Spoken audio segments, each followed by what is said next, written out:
Hello, everyone. This is Apostle Babe Linda James, and Matthew is joining me again this week. And every single week, I tell you all about how I am your favorite apostate because as long as I keep telling you over and over and over again, I might even brainwash you to believe that I am, in fact, your favorite apostate. Because that's one of the techniques that people use in coercive control, in what is considered like mind control, um, by saying it over and over and over again. So I'm glad you guys just deal with me as I do that every single week. So I was listening to Rick's show late, not during the time, but he was talking about where the latest place where the Jehovah's Witnesses are banned, and it's slipping my mind right now where it is. I know we were dealing with Norway, but the latest place. Why can't I remember it? Let me open up my thing here so I can look at the chat because you guys are pretty good at reminding me. I want to say Croatia, but it's not. Definitely not Croatia. Um, as soon as I see it, I'm gonna totally recognize it. How are you guys doing tonight? You guys doing okay? Let's see here. Grows helping us and reminding us it's Sweden. Thank you, Grow. That's right. It is Sweden. It is definitely Sweden. Um, okay. So the latest thing is, first off, Grace. There's someone that calls in named Grace. She'll call into Rick's show, or she used to call in a lot with Eric's show, and when I was on the platform of Six Screens, she would call in there as well. And hey, Dark Magog is here. Hello, Grow. Hi, Dallas and Beverly and Shaq and John. Mwah. Good to see you guys. So she has talked about how secular that country is. And one of the big things that they're bothered with is the shunning.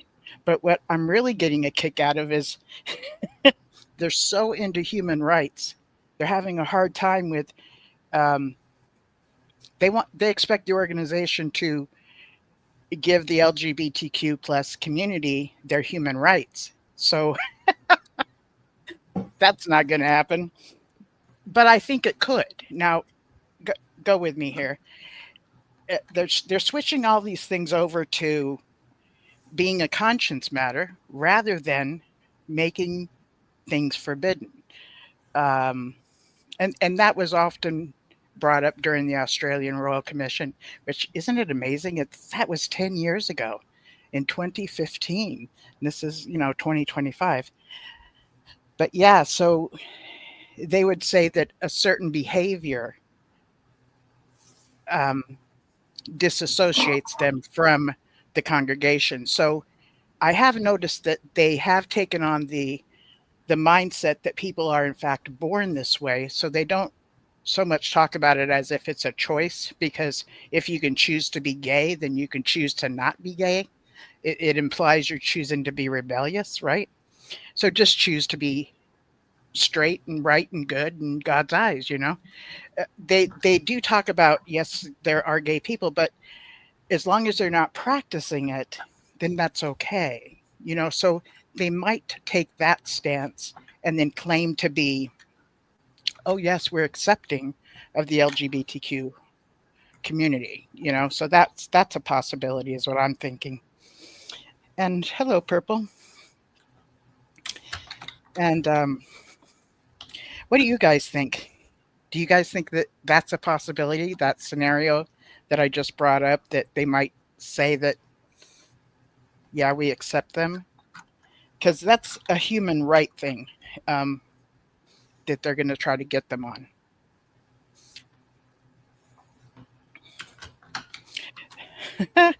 You can choose not to be a JW, right? Yep. See, that does fall into choices, right? Yeah.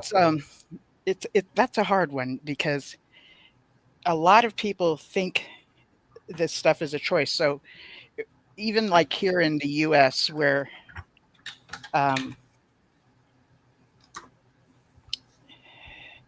it's been deemed through Trump that there's only two sexes, right? Male and female, which is not in fact the case. And that's before even speaking about someone who is transgender, but there are people that are born what is called intersex, which used to be referred to as um,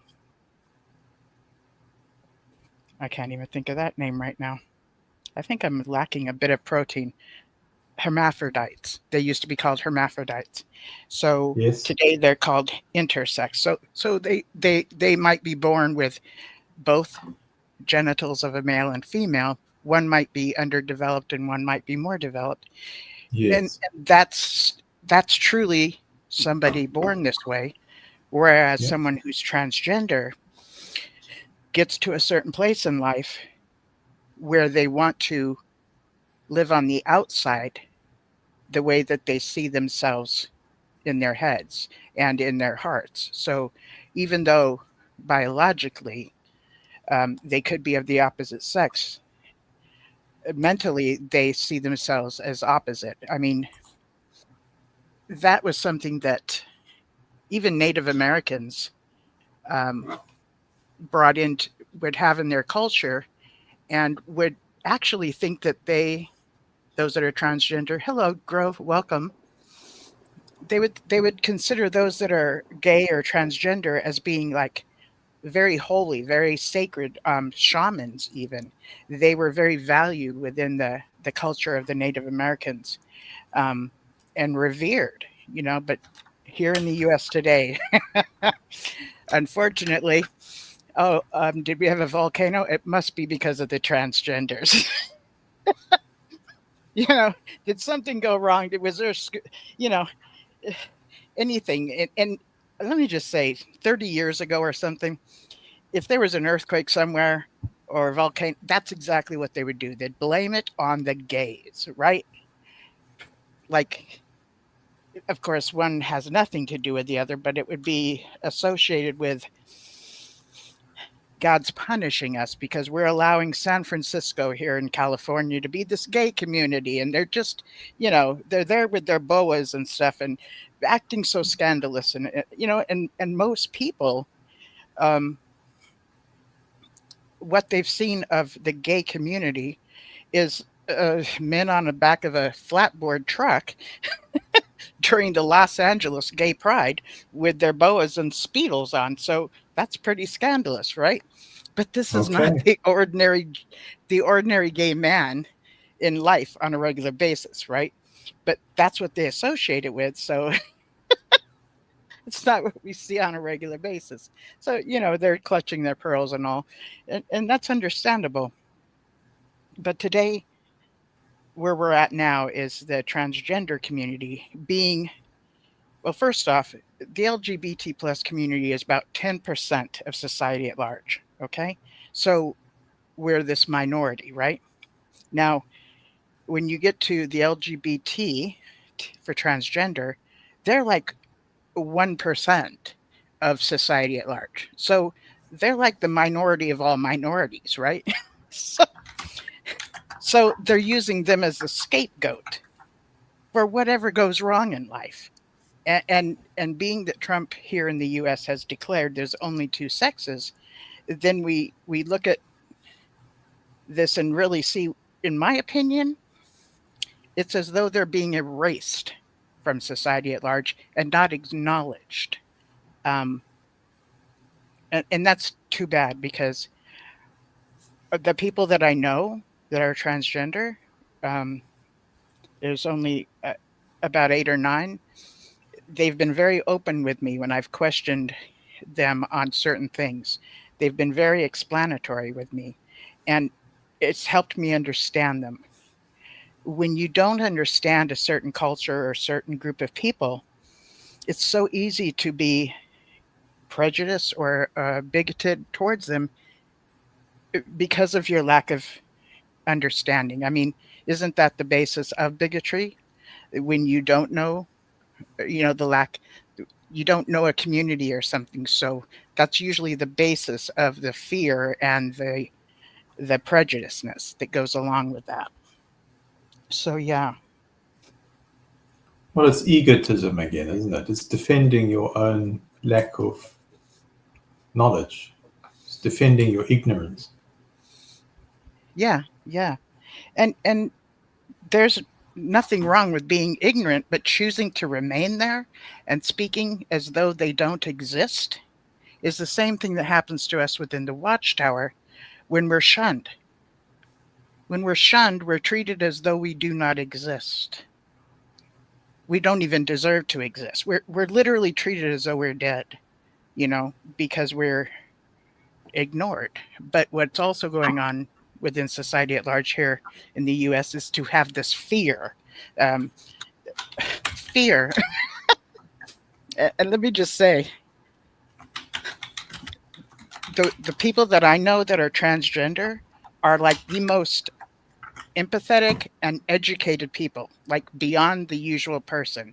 They are brilliant people, and many of them have come out later in life. I know a few that came out, have started their transition process earlier in life, meaning, in their early 20s. And by the way, let me just say this. Kids are not taken out of school to be taken somewhere to have things changed. Okay? If you understand the paperwork that's done for your child to just have a Tylenol, you would understand that children don't get taken places for their genitals to be cut off. Okay? This is a lie. This does not happen in schools.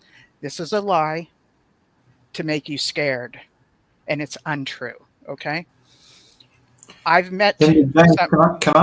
can I pause you because I didn't quite grasp that. What is actually happening? What is the lie that they are perpetuating here? So there was a kind of like this rumor that went around mainly within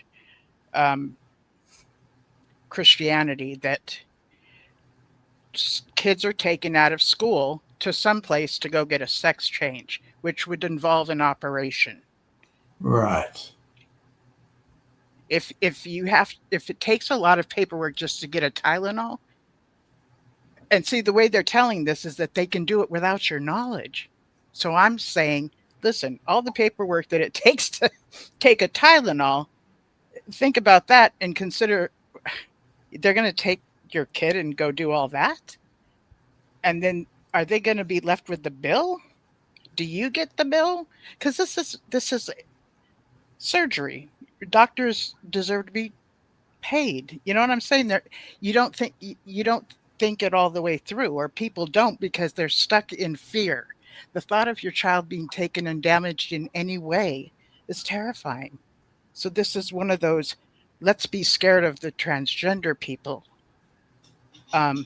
Your school where you take the kids can take one of your kids and go take them to some doctor somewhere to change their sex. This is a story that's been told here in the US. So I'm adamantly claiming and confirming this does not happen. There's some people that really believe it does, and I'm claiming that it doesn't. Well, you see, you've studied your German history, haven't you? The German history got rid of everything that they had written up about all this. There was a lot written up. The Germans, Hitler and everybody, they burned it all up. There was this whole facility that was doing some studies on those that are gay or homosexual or whatever. But they also demonized the Jew the same way. Absolutely. It is like this, yes. And when you hear certain people in politics speak of the other party as being, vermin or very dehumanizing terminology, please be aware that not only did we hear this kind of talk within the Watchtower concerning Christendom, we're hearing it in society at large towards certain people, and we're being groomed to see them as non-human, so that when they're eventually attempted to be terminated, it's not going to affect us. I mean, the doctors within the concentration camps of that time that did experiments, painful experiments on children and adults alike, the reason they could go home and have a wonderful weekend with their family is because in their minds, they weren't really hurting another person. They saw them as so dehumanized. They were a rat. They were a cockroach. Okay? So when we hear that kind of talk being spoken of as a certain party or certain nationality, okay, be aware that you're being manipulated to look at this group of people in a dehumanizing manner and where Yes. that can lead. Okay? Yeah, that's what happened in Rwanda. Yes. Yes.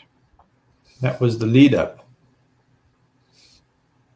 between the Tutsi and the Hutu. Yes.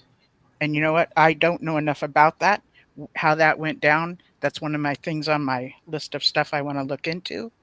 And I'm looking forward to that. But that is exactly what I've heard. And I heard it was very treacherous. It's so simple for those that are higher up in the echelons of our governments to pit us against each other. And maybe some of you noticed this, but that was also going on within the Jehovah's Witnesses. They kind of pit us against each other, and we'd watch the behavior of each other, and we'd have to turn each other in, right? This is very, this goes on in politics as well. And if we can be staring at each other going, what's so-and-so doing wrong? Then we're not paying attention to what the upper echelons in our government is doing.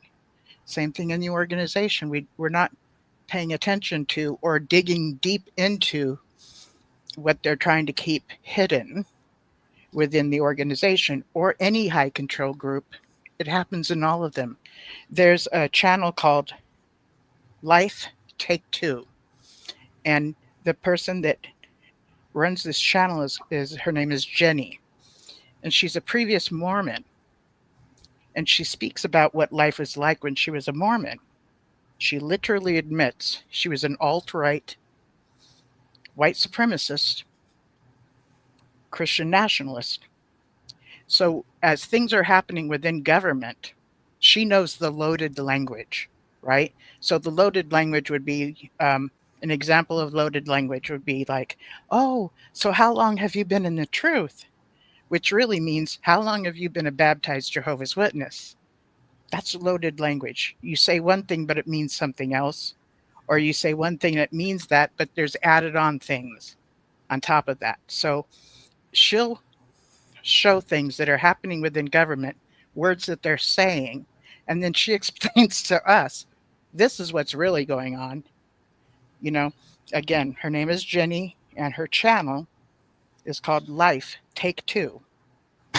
She's a previous Mormon, and she's been very, very honest with the culture she had been in. And she's also mentioned that mainly they're conservatives, which most church-going people are here in the U.S. But what I've come to learn from different groups that I've been learning about is most in the form of Christianity is most of them see being democratic is like joining the devil. Like it's just I can't go with that because they believe in abortion and I can't support a party that believes in abortion. So they'll choose to not do that. I love the color gray. Why? It's all points in between. The nuance between black and white thinking. There's a lot of nuance. All these shades of gray. Yep. I've been looking at the comments there, Linda Jane. Can I read a few? Yes, please. Because they're looking quite fun. We've got purple. Native Americans call them two-spirit people. Yes. And of course, Darth Magog, laugh my ass off. My trans relative wishes that they could set off volcanoes. Right. Yeah. Then Purple retorts, within the last year, some churches in Florida were saying they got hurricanes because God was mad about all the gays there. Yeah. Dallas, transgender is less 1% of the population, actually. Yes. Purple goes on to erasing us exactly what the evangelicals are trying to do. It even says it in writing in their Project 2025 playbook. Correct. We're Schrodinger's minority. We don't exist, but we are ruining society. Right. And then Go on. Go please. ahead. Sorry, Linda. No, I was just laughing. Please go on. No, it's great stuff. Darth Magog, purple rhymes with orange, and apparently you guys cause earthquakes and hurricanes, like the X-Men. So there we go. all these superpowers suppressed. Darth Magog, MAGA, M-A-G-A, they'll take your kids and change their sex. Insurance won't take a kid's tonsils out without $4,000 and a 12 doctor visits. So, yeah. So that's that point I was trying to make. If we could barely get our kids to take a Tylenol from the nurse at school, why do we think these operations are going on with our kids changing their, anatomy? It's just, yeah. So John Marciano, sharp as ever. Nigeria in the news because Trump is calling for action there, and Venezuela. Okay, Venezuela. Unfortunately, Trump has been bombing boats or speedboats that are near Venezuela or something similar to that. And he's declaring them whatever he's declaring them. Basically, they were going to deliver drugs to wherever. So, like, he's doing this great work. But from what I understand, that's pretty illegal. You don't. That's not supposed to happen. We don't even have the names of the people from all of these boats or speedboats that are just being bombed by the U.S. It's terrifying. I feel as though Trump is isolating the U.S. by doing things to other countries just to piss them off. It's like, Canada, you need to be a 51st state. I think we're going to take you. Greenland, we need your ass too. We need you. Like, just taking these countries, like, with this entitlement.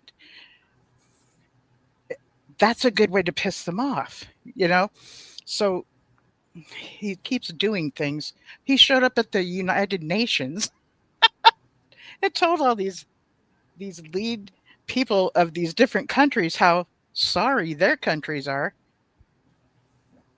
I just was shocked. But as much as I think I'm not going to be shocked anymore because I understand this is what he does, I again find myself shocked all the time. I was telling you earlier, Matthew, Trump has bulldozed the east wing of the White House. Like, oh my God. I can't remember if we were talking offline or if we were on the show, but it's going according to a program. Yes, it looks like a big computer is just churning out, do this, do this, do this to get to this objective. Just follow this flow chart, folks. I do believe a lot of the things that are going on are strategic to Project 2025. But then I do see things that Trump does that to me looks like a reaction. which I would call a narcissistic injury. Um, so I would call January 6th the events as a result of Trump's narcissistic injury when he lost the elections. So a couple of weekends ago, we had a No Kings protest. And the purpose of this protest was to claim that the U.S. citizens are not wanting a president that's acting as a king, but rather a president. So what's happening is these protests are a way of saying, we don't want this. Well, it was like over 8 million people with nothing bad that happened. No riots, no nothing. I mean, some lady showed up with a gun, kind of like nutso, but she was not part of the planned protest or anything, and she ended up in the police department profusely apologizing. I mean, we don't know why she did that, but she wasn't with the group of people that were protesting. So Right. Trump was already calling this protest that was coming up before it was done. He was calling it riots before it was even done. Another thing he did was, unfortunately, after Charlie Kirk was shot dead and murdered, which was horrifying, he right away blamed it on the radical Democrats before we even knew who was who did that. So these it's very much pitting us against each other, and I think it's important to be aware of that so that we won't become manipulated by it. Well, as you're talking, I'm seeing more pins in the wall with these strings. Yes. Yeah. So after this protest of No Kings protest, which happened a few weekends ago, by the way, today is November 1st, 2025. After this, nothing bad happened. There was an AI video made. Anybody can make an AI video and it can mean all kinds of different things. But this one was from the YouTube channel, The White House. Okay, so you're not going to miss that this was, in fact, a Trump thing where he was like in this fighter jet and he just was flying his plane over all these protesters and literally was dumping shit out of this plane on all these protesters. And then on somebody in particular, which I haven't looked into this person, but evidently this person is some kind of an influencer. He narrowed that person out. And it's not uncommon for Trump to do that. And once Trump says something, unfortunately, the very far right diehard followers of Trump, which is not the ordinary conservative. I'm not saying the ordinary conservative, but the diehard extremists, they just believe it and go with it. And it's very dangerous. I think of it as being very similar to the loyalty that Trump expects is very similar to me to the loyalty that was expected of us from the time we were within the organization. It's more about loyalty than being in a position of actually being properly equipped, So our JW experience is the microcosm of the greater society. Mm-hmm. Okay? So it's useful after all of that conditioning. We're seeing the pattern a lot easier because we were under that insular system of a greater whole, same pattern. Yes. And so that's your experiment theory, isn't it? Hang on. My experience, yeah. Yeah, I guess we could call it an experiment theory, sure. Let's see. I grew up in a totalitarian regime that always had me scared shitless, and today in society at large, it feels very similar to that totalitarian regime where I'm always scared shitless, okay?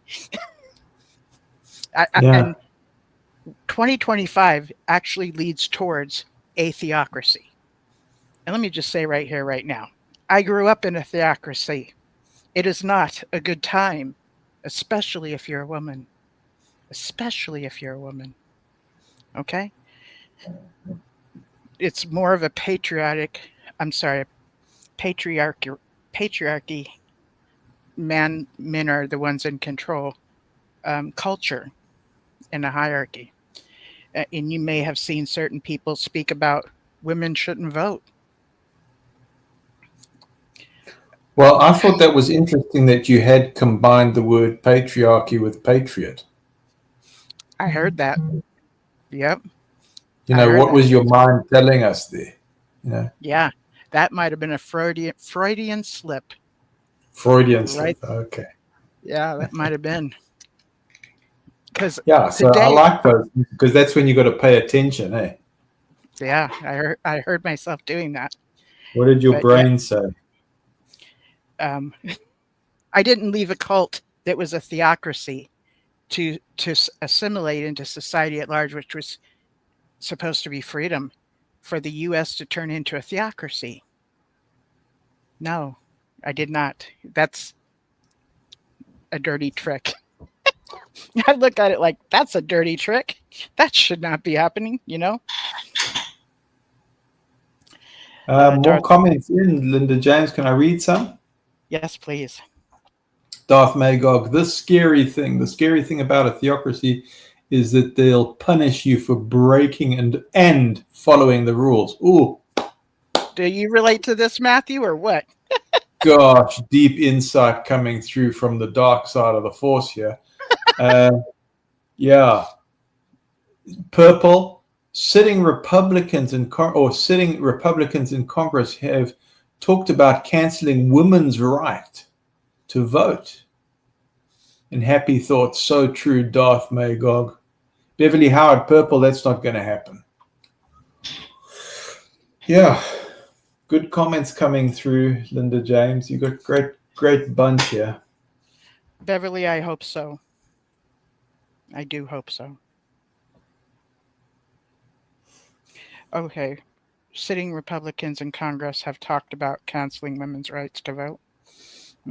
Okay. So, Oh, here's another one from Dallas. Can I read Dallas? yes, please. Jack, while living in Texas, I attended a Texas Rangers game and owned a Texas Rangers shirt. Then it was lost and now got replacements. 4 of them. I enjoyed playing baseball. Thanks for keeping it real, Dallas. Yeah. So, the reason I went off on this tangent is because human rights and the Watchtower and them being part of them not getting funds as in income, as in what a charity would get, money, is because they don't give the LGBTQ plus community human rights. And that's where I kind of went off. So human rights, audience, do you know where to find your human rights? I've got a question for you, Linda James, if I may, and I don't want to put you on the spot. But do you think that the Swedish rule, or the Swedish decision rather, about the subsidy, you think it's going to stick? And the reason, go ahead. The reason why I'm asking is because that Norway thing was a disappointment. it is disappointing, especially when we see the lawyers for the Watchtower lie. Much like there was a situation in Canada when the lawyer spoke of those that are disfellowshipped as being able to sit anywhere in the congregation and to have normal family functions, which was a lie for those that are disfellowshipped. That was, a lie. But that's the story the lawyer for the Watchtower was telling these people that were in authority. So then we watched Norway lawyers saying, yeah, we don't shun. We don't shun. And all kinds of people gave testimony about their experiences from shunning. No, we don't shun. It's like, so I'm assuming we're going to see some more of that. Linda James, thanks for that. Can I read out Gro's comment, please? Sure. Gro says, I want to talk about the Watchtower and what they are doing about the whole human rights thing. And if I know something about Gro, she's light years ahead with that. Mm-hmm. Thank you. Darth Magog said, the UN has those posted, right?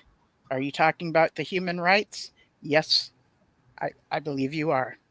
Isn't it fascinating that within the culture of Jehovah's Witnesses, we have been indoctrinated to be scared crapless of the United Nations?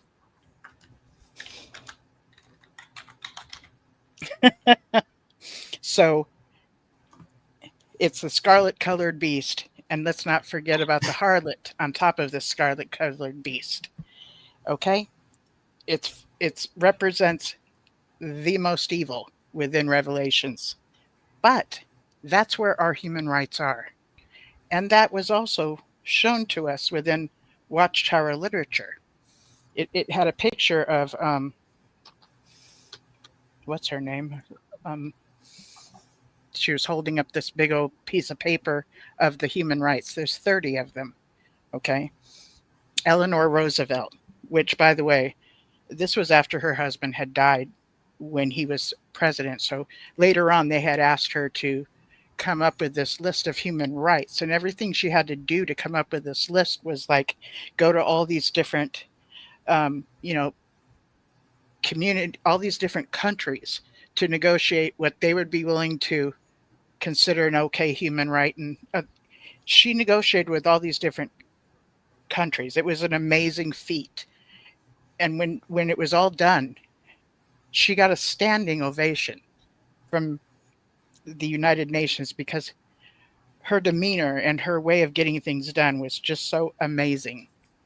And she was an amazing woman while her husband was in office as well. She had befriended a journalist, okay? And the journalist would drive all over the US and report back to Eleanor, this area here, people are just starving. They have no housing and they're starving. So this was during the Great Depression. So she would report it back to Eleanor. Eleanor would take it to her husband so that he would do something about it. But before he would do something about it, Eleanor would go there in person to confirm what her journalist friend said and talk to these people. In person, she would talk to them and then go back to her husband and say, this cannot remain like this. Something needs to be done. So Yeah. she was an amazing, human rights activist and just, so she was the one that did all the negotiating to get the human rights put together. The reason we saw things in Watchtower or Awake, and if you do still see them, it's because the organization is still part of the United Nations. Okay. Yes, they've taught us that it's a bad thing to do, but in order to, what they are is an NGO, non-governmental organization. And that was found out, I believe it was in 2009 or something. And they said, we just needed the library card. Let me tell you something, people. I have a library card for the United Nations, okay? I can go to their library. That's a crock of crap, okay? That's just a crock of crap. So that was not why. So in order to be a non-governmental organization with the United Nations, it's understood that you are to promote the United Nations. So when we see something in the Watchtower, speaking of the United Nations and things that they do, That's promoting the United Nations. And they have to yearly go back to the United Nations and confirm how they did promote the United Nations and reapply to be a member on a yearly basis, I believe. It's not something they just signed up for and just forgot. They they're still a part of the United Nations.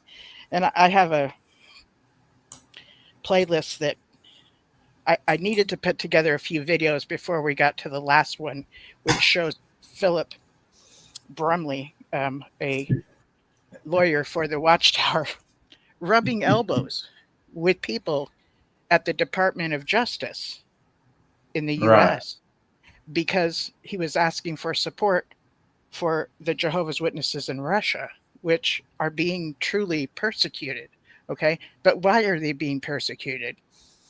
Because the Watchtower still expects them to do things that Russia has deemed as being extremist and banned.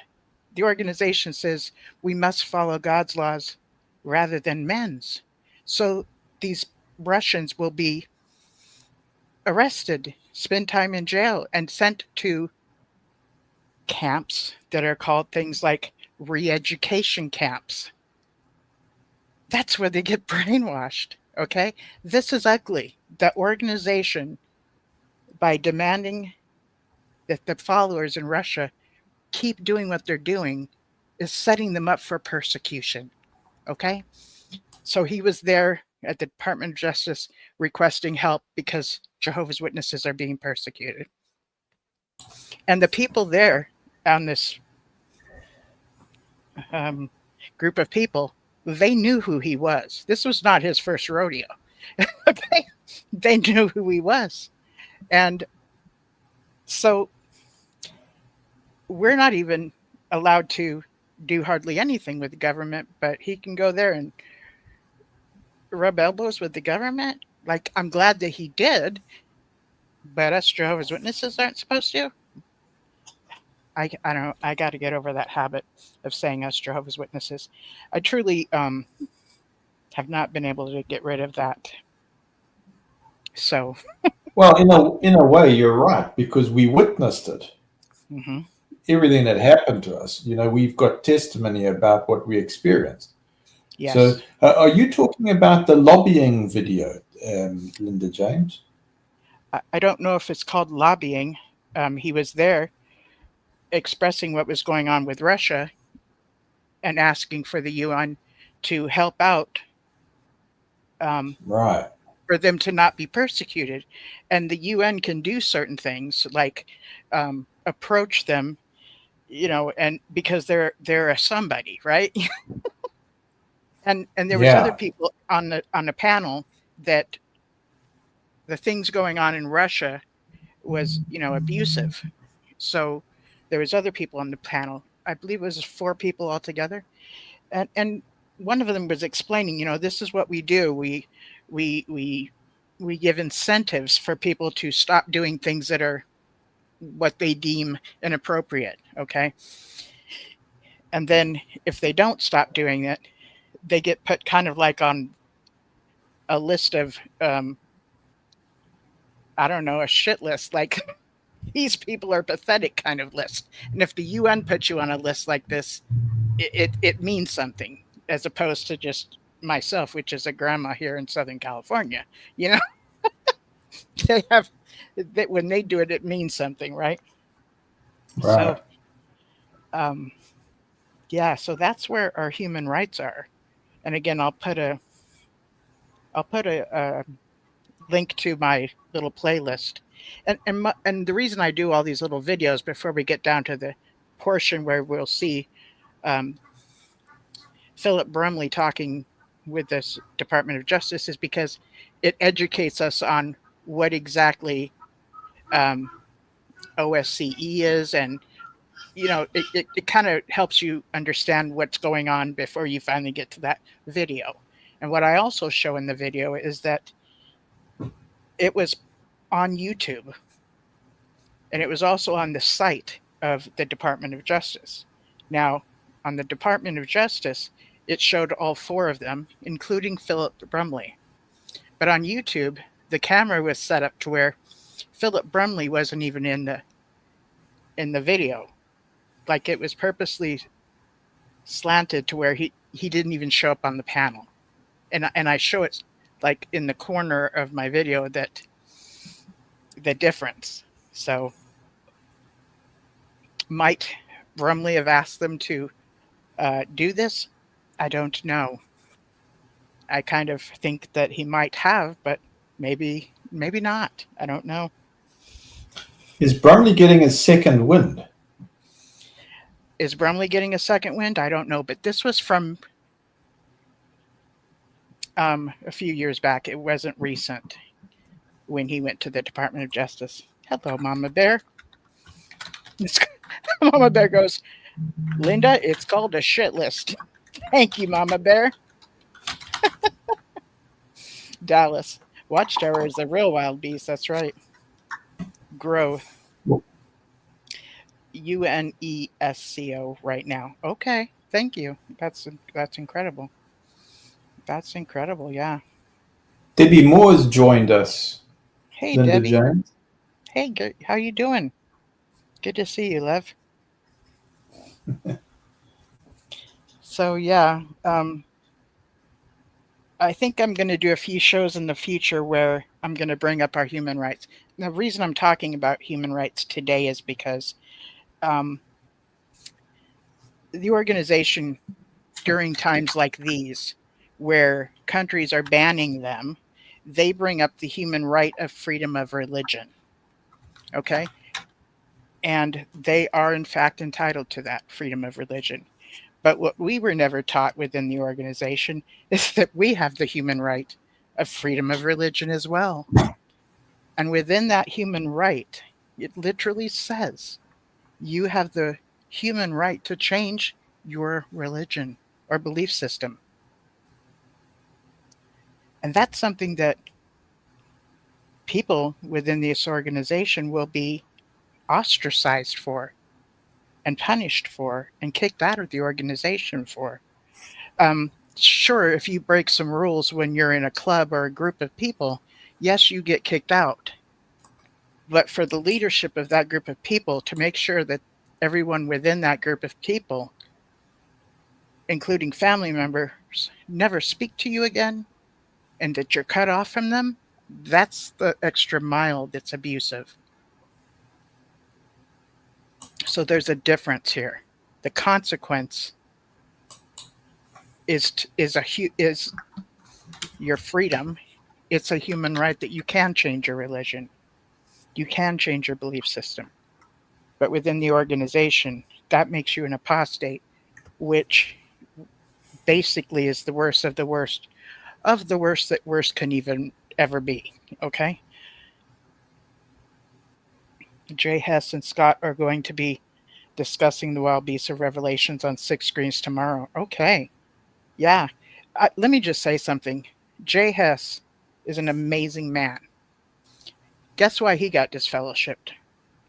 Because he believes Jesus is actually God. Yes, that's right. So he did not, he changed his belief system from his own studies. He used to work for the Watchtower. Okay. So he was disfellowshipped. Yeah. Well, that's what happens. They shove you on writing desk and you proof things. And they tell you, well, take a look at 607 and take a look at the professor who's supporting it and tell us what you think. And then they have you recorded. They tell you, oh, we're recording you. And so you honestly give the opinion because of what the facts are, and then they disqualify you. Yes. Yes, and we're trained to be good, honest citizens. But somehow when we're good and honest to them, the punishment is brutal for us. Yeah, it's a weird thing because I learned about thesis, antithesis for synthesis from writing desk. So how does that work? I don't know. Hello, Telltale Universe. By the way, y'all want to go to Telltale Universe and subscribe to that channel.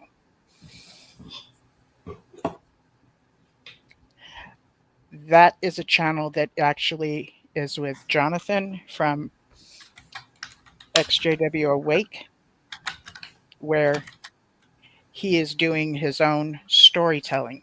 And I don't know if you guys are aware of this, but Jonathan is amazingly talented in not only writing stories, but telling them. And just his different ways of saying things as he's telling the story. He's truly gifted at taking you there in a story. So yeah, you definitely want to subscribe to that channel and listen to a few of his stories. They're pretty amazing. And he also did an interview of me, so you can find that on his channel too. That was a tough night. We had postponed it for I don't know how many times, and then when we finally got together and did the interview, he didn't have it recording. And then we figured out how to, he was so exhausted too, but he was still like really a good host and really treated me well for the interview. It was pretty cool.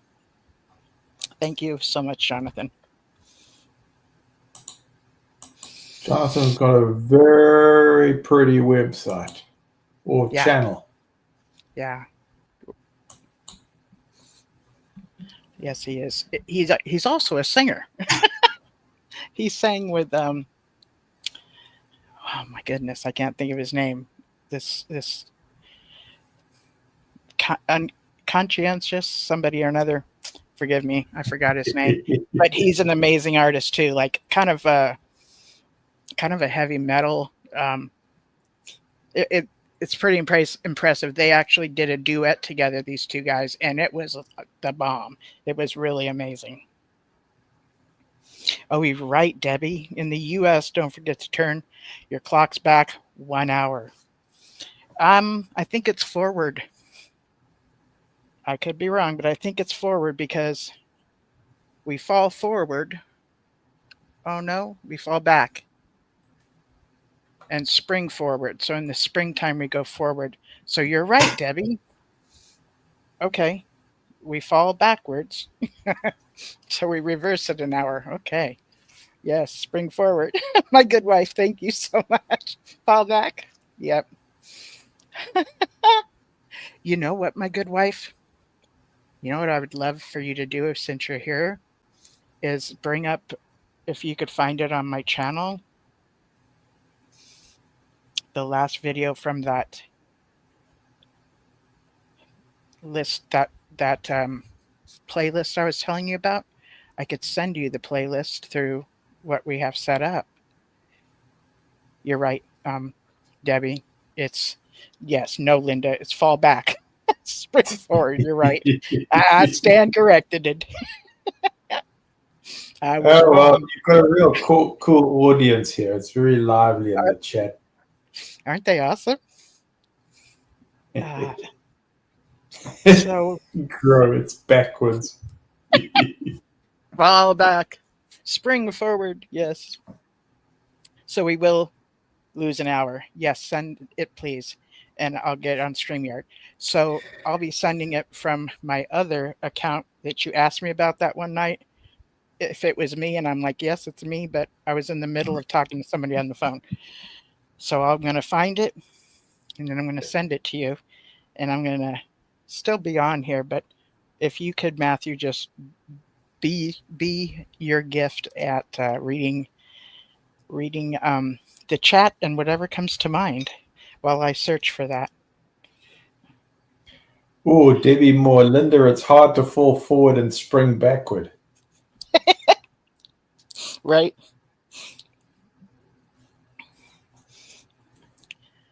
Okay, it looks like I'm going to be able to send it because I'm looking at another device. All right. On the original one for Shauna.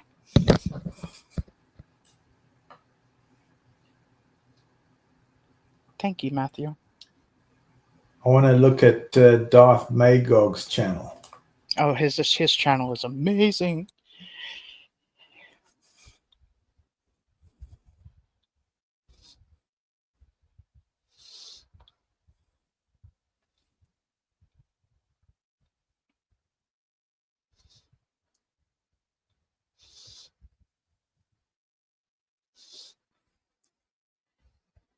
Do you see any comments you could read, Matthew?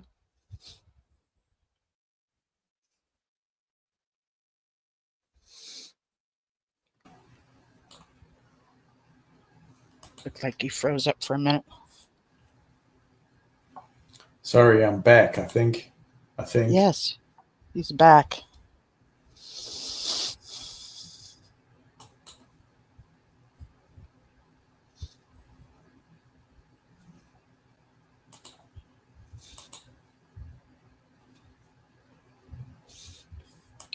Do you see any comments you could read? All right, thanks for that. So we've got Shauna with us and Vern, by the looks of things. Hi, Vern. Hi, Shauna. It is, yes. And Happy Thoughts has been chirping from the UK, which is fabulous. Hi, Shauna. Are you still busy with your off-grid life? Hugs or kisses there. And then my good wife, hi, Dallas. I'm too scared to sleep now. Beverly Howard, I'm listening, but will probably fall out. We're on EST time. Grow, he's frozen. Yeah, sorry about that. It's, I don't know, censorship maybe, who knows, or it's just latency. I think we're pretty much up to date on the chat, Linda James. Taylor's Universe. Hey, Linda, sorry, I didn't get your YouTube description up to date. We've been sick, so I did nothing. So that's that. And then, of course, Shaq composer Jay Hess and Scott are going to be discussing the Wild Beast of Revelation on 6 screens. So I think we're pretty much up to date there. Okay. My good wife Werner's asleep. He didn't watch the movie, so he's getting some rest in. So that's cool. That's it. Yeah, looks like we're up to date.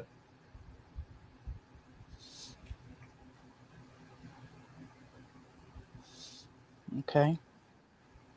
You getting some secret messages there, Linda James? No, I'm looking for a playlist of mine. Okay. Yeah. Somebody was talking about egregores. Was that Darth Magog? Let me go back there because I thought that was an interesting one. The Beast. Let's see. They love to threaten us with the Beast. Yeah.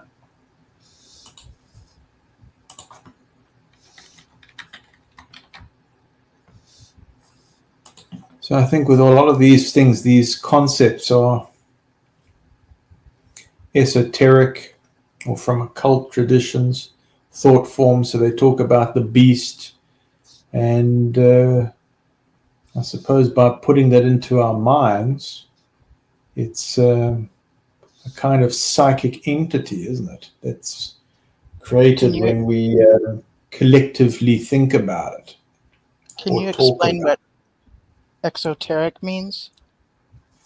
Esoteric. Did you say esoteric? Yes, please. Yes. Okay, I'm going to Google that if that's all right. Good idea. Let's search Google for esoteric. It says, intended for or likely to be understood by only a small number of people with a specialized knowledge or interest. So think pyramid. Actually, I was sent a picture of the annual meeting this year. Wow. And of course, as you walk in, it has the pyramid as you go through the door. There's the pyramid and there's the needle.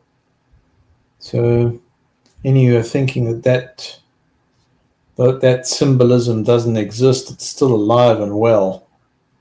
Okay. And you see it in the inside story on jw.org. You'll see that as above, so below. So the hermeticist idea is still going. So your select few holding the knowledge is the power. So I think, again, it was one of those things that we were discussing earlier, Linda James, that you know, who was it that was mentioning? Somebody was saying, "Oh, yeah, I had that call from the branch saying the XJW community are the best Bible students." Yeah, you told me that earlier before the And show you were started. saying why? Because now you've got the time to actually focus in on the important matters rather than being flooded with superfluous information that isn't taking you anywhere, just keeping you in a hypnotic state. Exactly.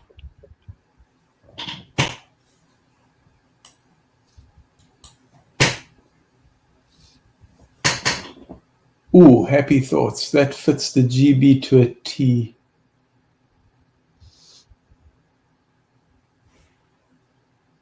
John Marciano talking about some claiming that Trump could be like a beast type character. Dallas is bringing humanity. Very pleased. I think he's speaking for many of us. Hi, Debbie. It's great having you with us tonight. Debbie Moore, we get an extra hour of sleep tonight or an extra hour to stay awake. Oh, that's with the changeover to the different time, eh? Mama Bear, except the org is the negation of the Hermetic principles.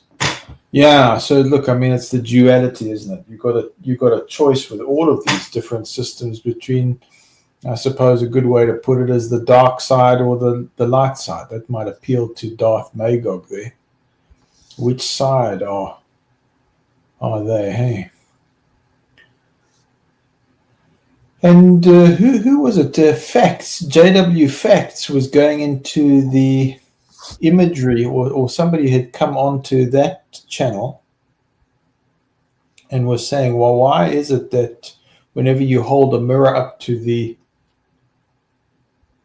drawings and the illustrations, it's always Baphomet, or it's always some kind of evil figure that's in this that's in the subliminal imagery in Watchtower, or as Dallas calls it, Witch Tower. Why is it that? Why don't you ever hold up a mirror and you're seeing, golden ratios and flower of life, or the seed of life, or some positive geometry, or something beautiful that's coming out? Well, I'd be inclined to say, well, by their fruits you recognize them. If it's coming out in these horrible grotesqueries, then it is an indicator of what it is and who's ruling it, hey? John Marciano. I remember the organization thought that the Anglo-American Empire was the last empire in the trunk of legs of Idle in Daniel. Oh yeah, sure. Because of course they've struck off that book now, isn't it? They've struck that book off, and they've struck off the Revelation book. Is going, no, that's old light. Yeah, but yes, you're right. We are wondering.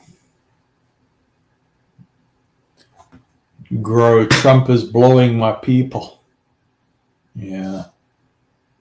I remember a Mugabe speech similar to that. Trump blowing his trumpet, blowing my people. GG for GB, wrong. It's not the Revelation book. Oh, okay.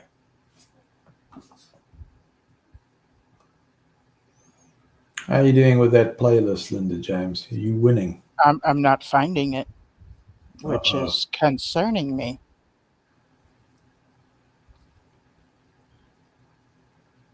All this thought of the beast. Isn't there a beast computer? Isn't there It a seems like there beast was AI that's something running? named the Beast.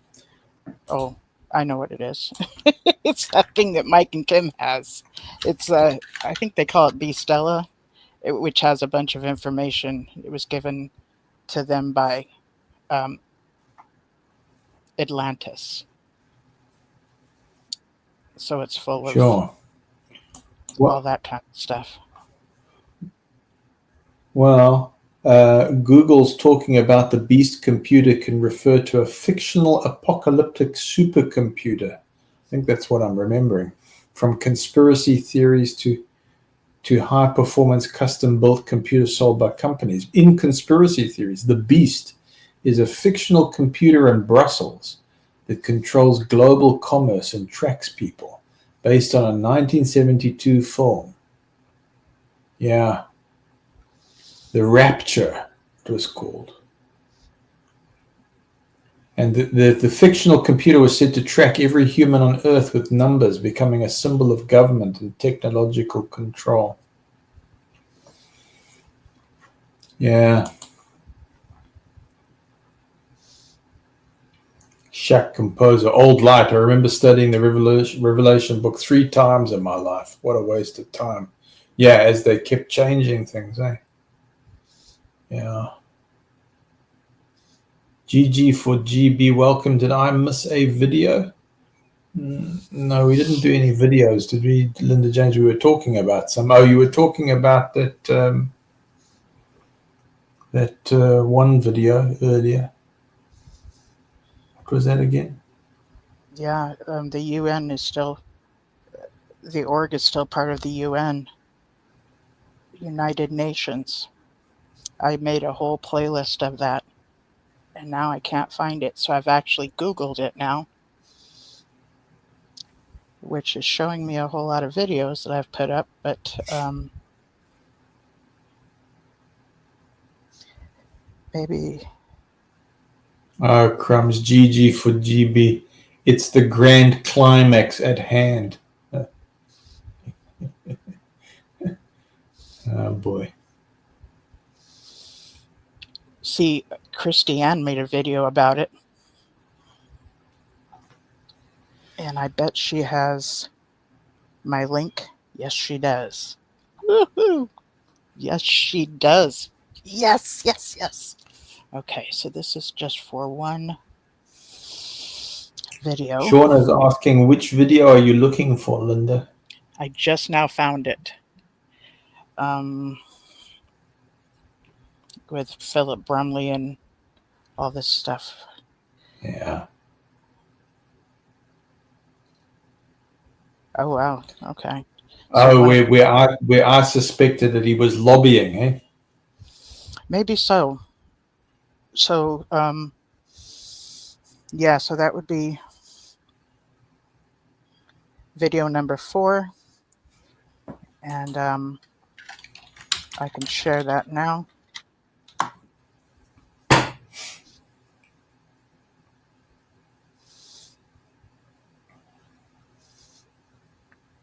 And it'll say number 4, JW.org is still an NGO with the wild beast. Okay, I just sent it to you, Shauna. So as long as we can stop it a couple of times and make some comments, that should be good.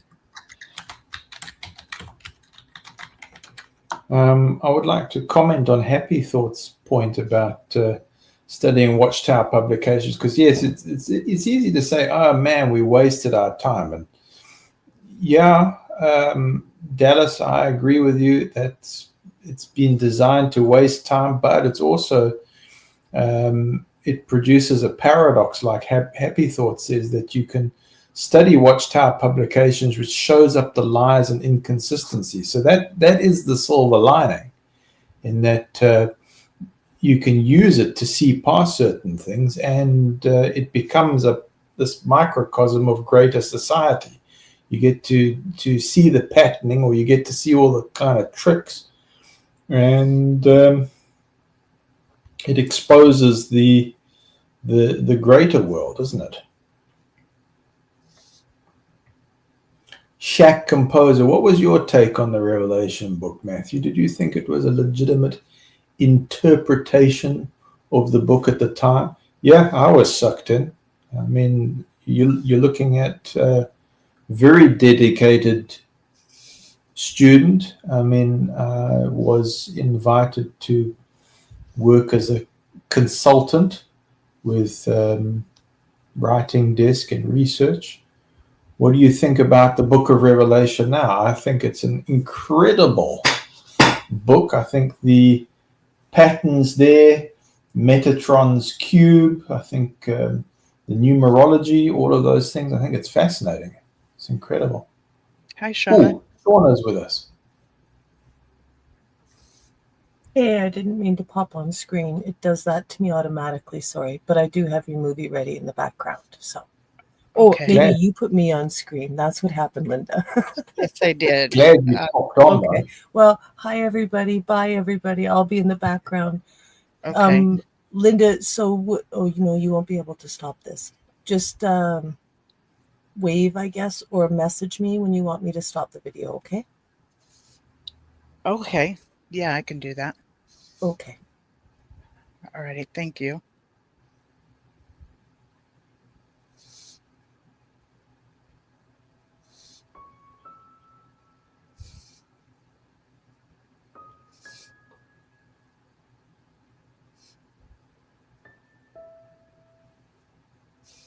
Oh, good.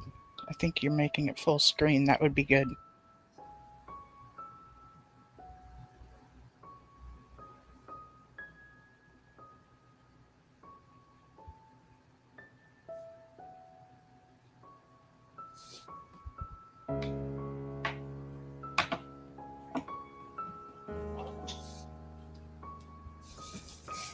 So this is showing the link where I got this from.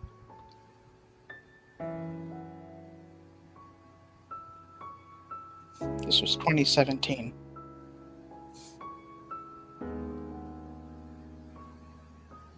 There's the panel. Rumley's over there to the right.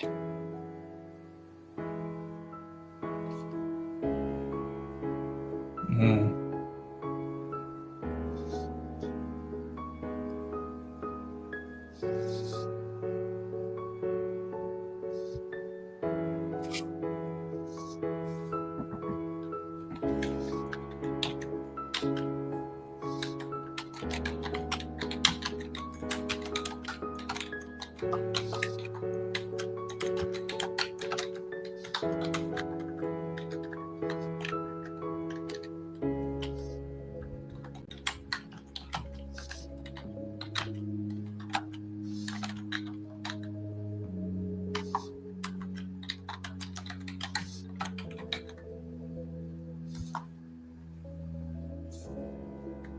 In the audience, can you hear it okay?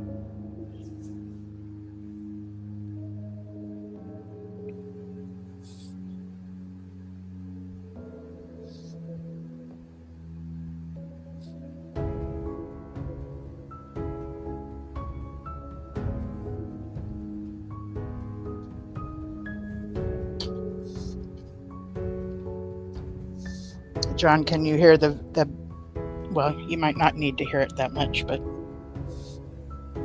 I just kind of have this background music playing.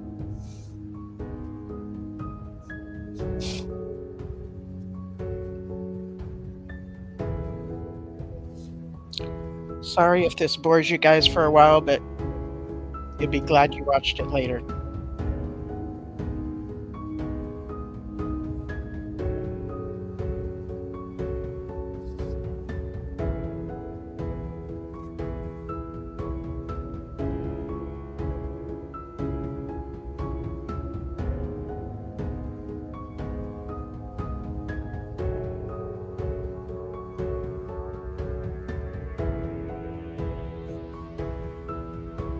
Thank you, John.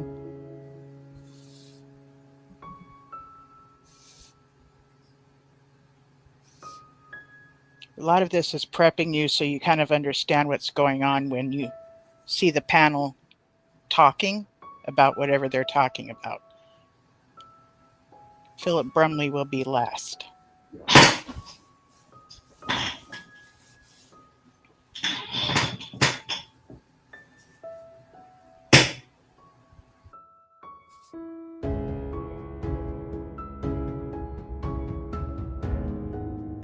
That right there explains Article 18. Alone or with community, with others. So they're going there expecting their religious freedom.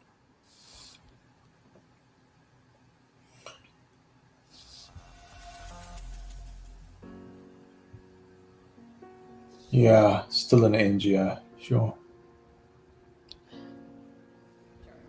In the case of the arrest and psychiatric detention of Pastor Kashkambayev in Kazakhstan, Christian churches protested.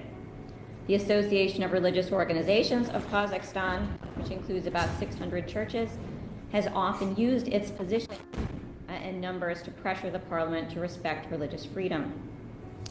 The changes in the Kazakh legislation over the past year and the pending draft amendments in Kyrgyzstan pose such a threat to such civic work.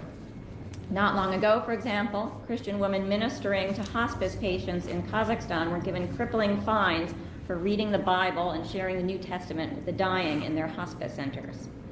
The Kazakh police has raided Baptist and other church youth camps, accusing them of violating religious laws and intimidating the children who are in attendance. Churches that engage in similar activities live in fear of closure and prosecution. One church in Kazakhstan has already closed 5 rehabilitation centers. To conclude, the religious situation across the region is extremely poor and I would argue declining. Negative trends in Kazakhstan and Kyrgyzstan are particularly worrying, especially for religious minorities. Both society and state will suffer if the faith-based civic and humanitarian organizations that have worked there for the past 25 years are further restricted and ultimately shut down. Thank you. Thank you. And before turning it over to General Counsel Brumley, just to note, the fact that he's last is not an indication that his is the least important presentation. It's actually an indication that it's the most important, whether it's at a congressional briefing, a congressional hearing, other events on these issues. The voice of individuals and groups that are being persecuted, whether it's for religious freedom or other human rights violations, is actually most important for us to hear. And I wanted to make sure that before we had our final question and answer period, that his was the last voice that you heard. General Counsel Brumley. Thank you for those kind words, Mr. Hurd. And we want to thank the U.S. Helsinki Commission, Chairman Wickard, Co-Chairman Smith, and you particularly, Mr. Hurd, for hosting this briefing. It's been also very illuminating and encouraging to hear the words of Ambassador Kozak, Dr. Mark, and Dr. Collins. Their insightful comments confirm our own concerns about the situation of Jehovah's Witnesses in the OSCE region. There are over 8.5 million Jehovah's Witnesses worldwide. Over 3 million live in the OSCE region. We enjoy religious freedom in 51 of the 57 participating states. The exceptions include Tajikistan, Turkmenistan, Uzbekistan, and since last April, as we know, the Russian Federation. When domestic courts have failed to protect our fundamental rights, we have resorted to seeking relief from international tribunals. Since 1993, we've obtained 64 favorable rulings from the European Court of Human Rights and 11 favorable decisions from the UN Human Rights Committee. Mr. Hurd, by far, the problems we're facing in the OSCE region by far have to do with Russia. So I'll be concentrating on Russia in my presentation. In 2006, the government amended its law on counteracting extremist activity. It removed incitement to violence as a component of what constitutes extremism.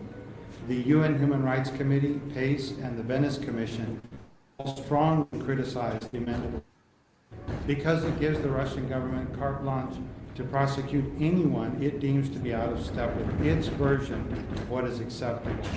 So based on this law as it's been amended, the authorities concocted a 3-step process to miscategorize Jehovah's Witnesses as extremists and to use this as the foundation to strip us of our fundamental rights of speech, press, and religion.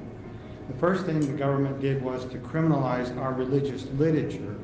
It did this through bogus expert studies and then backed up by baseless court decisions. They even banned our website, jw.org. It's worthy to point out, gentlemen and gentleladies, that jw.org is available worldwide with the singular exception of Russia. Second, Russia criminalized local congregations who'd been using our literature even before it was declared extremist. Once literature that we had formerly been using was on the extremist list, we removed it and stopped using it. But the authorities went so far as to plant banned literature in our places of worship so that they could later discover it and bring charges. And we have this on video. Then third, it criminalized our religious activity at our national offices and in our local places of worship. So since this amended law on extremism was enacted, Jehovah's Witnesses in Russia have been subjected to the following: searches of their homes, places of worship, loss of employment, having their bank accounts frozen, mistreatment of their children by school authorities, detentions, secret video surveillance of their homes, monitoring of their mail, and intimidation to abandon their faith. And this decade-long campaign culminated, as you've mentioned astutely, on April the 20th with the Supreme Court decision. The court ruled that the Administrative Center and all of the 395 local legal entities are guilty of carrying on extremist activity, and that their property should be confiscated and their activity terminated. Due to a risk of criminal prosecution, we have ceased using our places of worship and our national offices. Our branches in Europe, Canada, and here in the United States inform us that there is an escalation in the number of witnesses from Russia seeking asylum. We're tracking 3 developments with particular interest, and you've mentioned them. The first is the criminal prosecution of Dennis Christensen. He's a citizen of Denmark. If convicted, he faces 10 years in prison. He's been denied bail and held in pretrial detention since last May. And his offense, singularly, he was worshiping along with a local congregation. Secondly, we're giving close attention to the proceeding by the government to take possession of our national offices.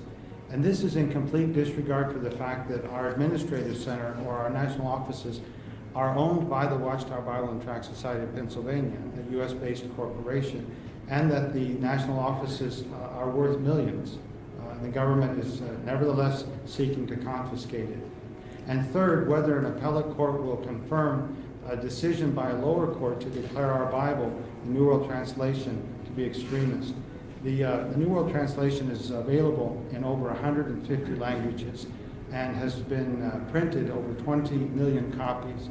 The very same translation in Russia is deemed to be an extremist publication. For just having this in one's possession, one risks criminal prosecution. These relentless and coordinated efforts confirm that Russia is bent on a minimum of driving Jehovah's Witnesses underground. Now, that said, to date, we are not witnessing mass arrests of Jehovah's Witnesses.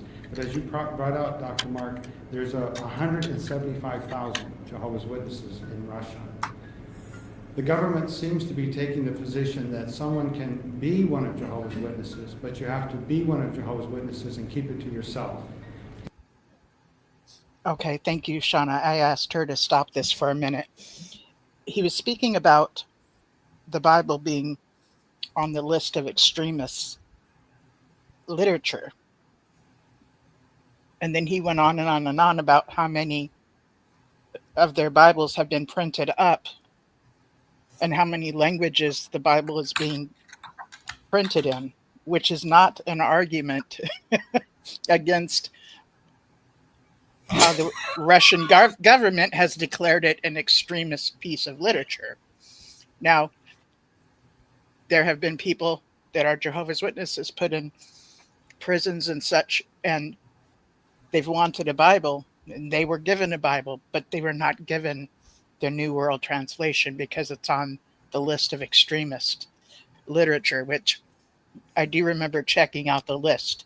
And it was long, with a bunch of other groups too, a ton of literature. And it wasn't just the New World Translation Bible that's put on this list. But I just wanted to say that his argument against the Bible being an extremist piece of literature is kind of faulty.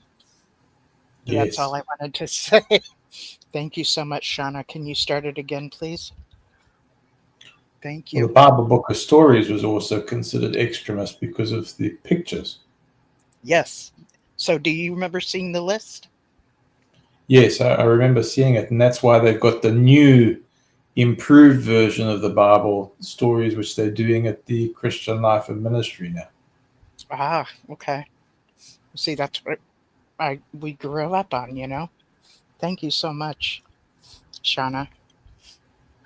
Okay. Anyone who in any way engages in any activity related to our worship risks criminal prosecution. So the government is saying, in essence, you can be one of Jehovah's Witnesses, but don't associate with other witnesses. Don't read your Bible or any of your literature. Don't gather for worship. And whatever you do, don't talk to anybody about your faith. So we thank the many governments and their agencies, such as the U.S. Helsinki Commission, for your diplomatic efforts and statements. When we were at the hearing earlier this year, the Supreme Court hearing, the strong presence of the diplomatic community sent a clear message to the Russian authorities that the international community is well aware. Okay, I asked for her to stop it again because did you hear Brumley thanking all these governments? That's kind of a like Jehovah's Witnesses aren't supposed to be like thanking governments, but in the position that he was in, requesting things from the government and all these other entities, he was thanking them, which was the smart thing to do. But again, it's very, if we did that as a witness, we might have been called out. And I wanted to welcome Gigi too. Welcome, Gigi. Hey, yeah, that it's frustrating, right? Because you have to have been a Jehovah's Witness to know that this guy's full of BS. He's speaking out of both sides of his rear end, Right. and he's only just half truth. Everything is a half truth. Yes, which would be an example of lying by omission. The Mhm. things that he's not bringing up, like leaving out.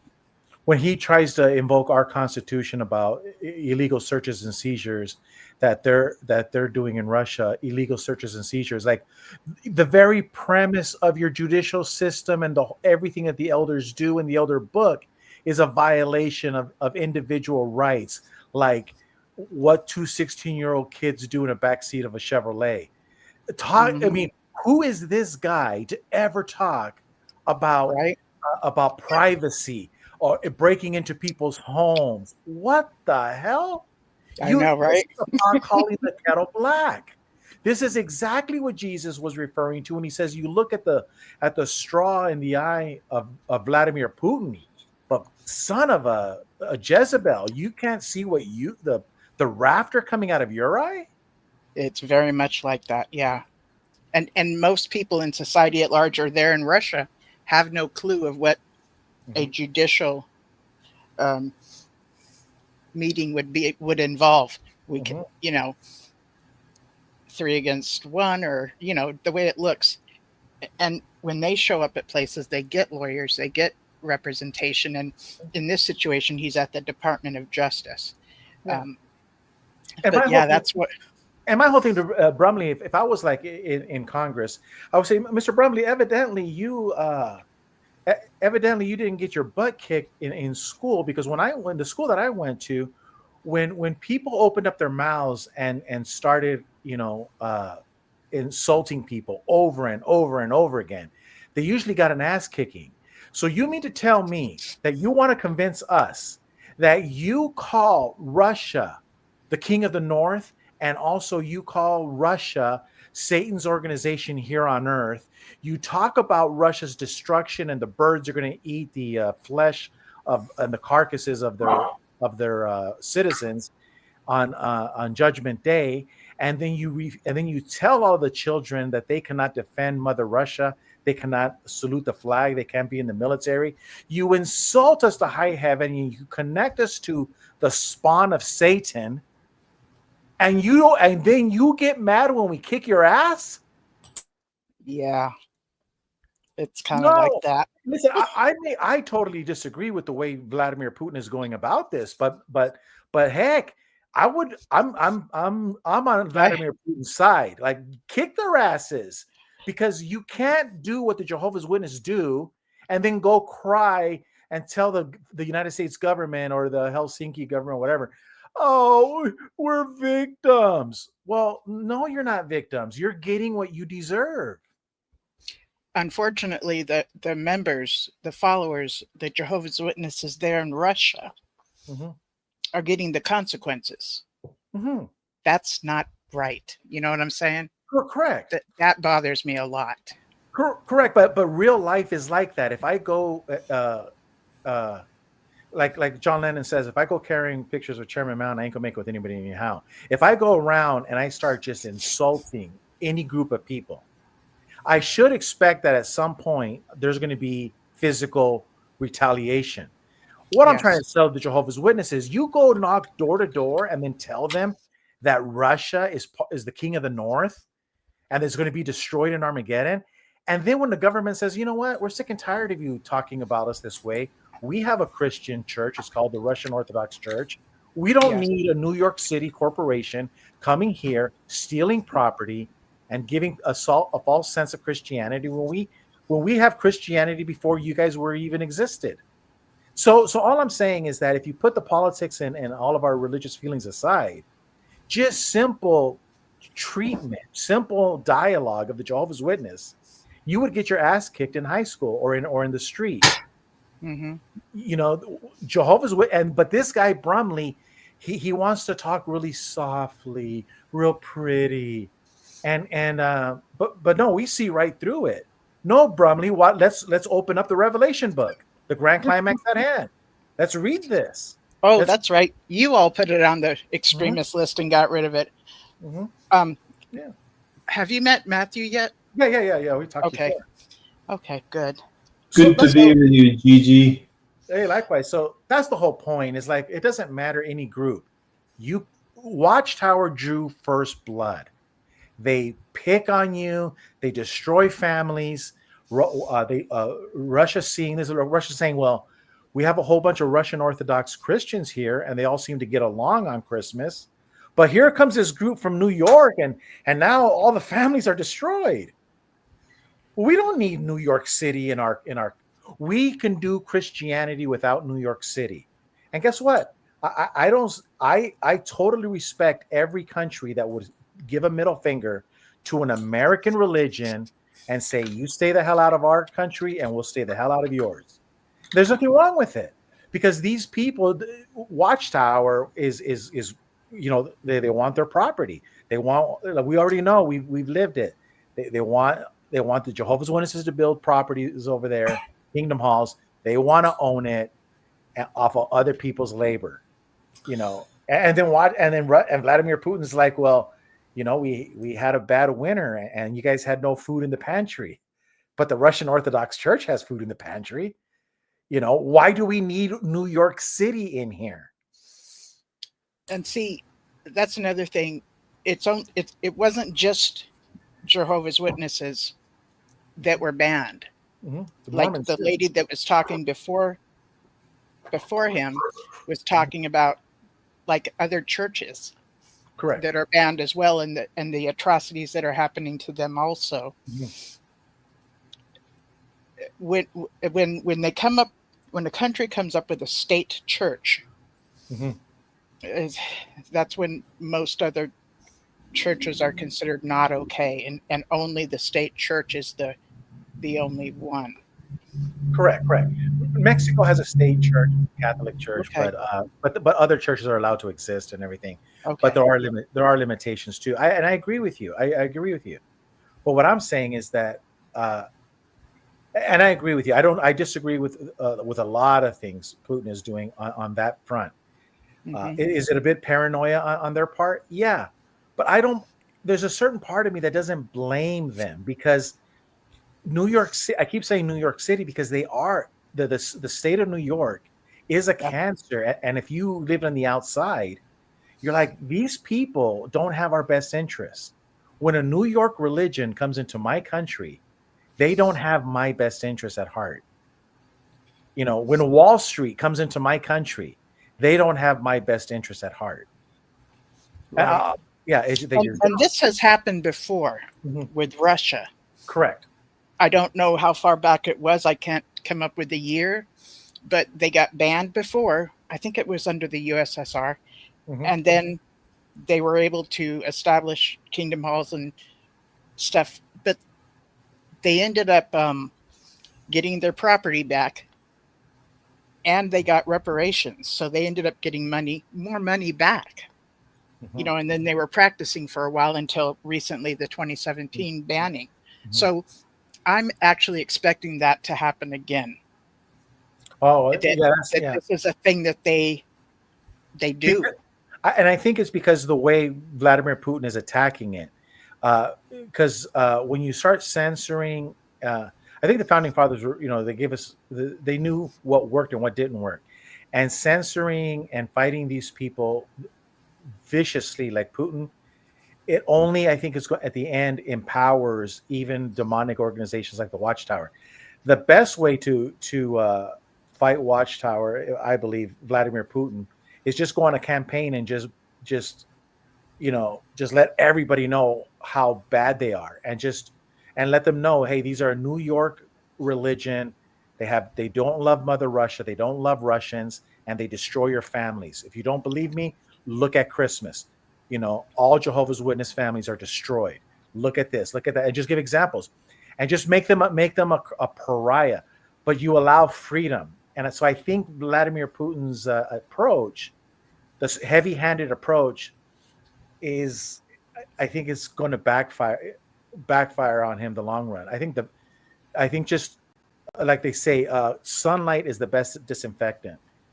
Cockroaches run from the sun.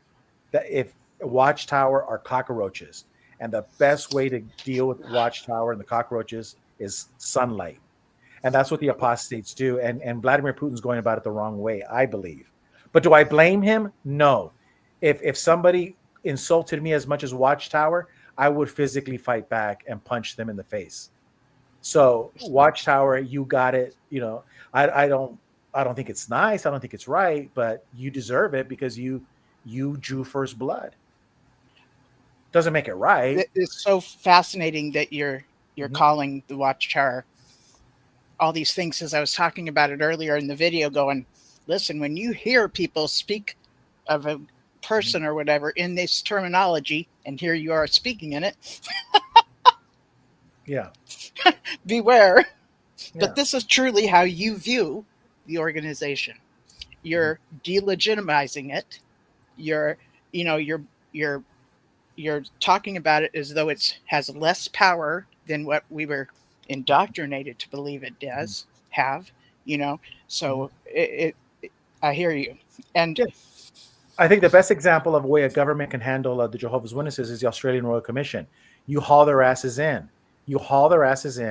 And you say, we're not going to let you leave the country until you go to this court and you talk to the Australian Royal Commission. And then when Jeffrey Jackson, you finish talking to we'll lift the visa and you can get back to the United States. That's what Vladimir Putin should do, is arrest as many of those governing body members wherever they get them, and says, you know, your sorry ass isn't going back to the United States until you answer on public TV the questions that we have for you. You make them answer for the destruction of family.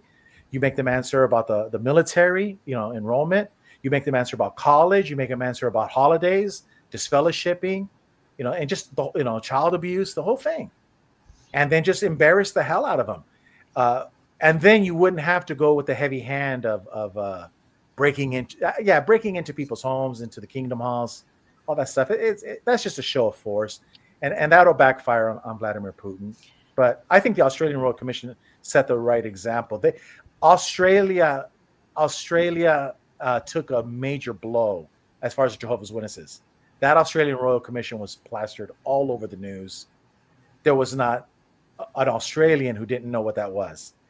And how do you go door to door and preach as a Jehovah's Witness with that thing going? No, it's just. Yeah. And let me just add here that it was called an inquiry.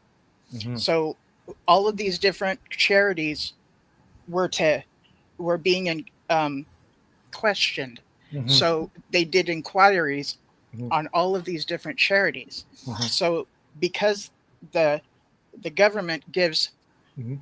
money to these charities, positionally they are supposed to answer to the government. Mhm. But the Watchtower was like, as Mhm. if, you know, like, Yes. you know, I'm not going to answer to you guys. You know, this mentality of we are above the Mhm. laws of the land. Mhm. That's the culture that they have. Mhm. And it was just amazing watching.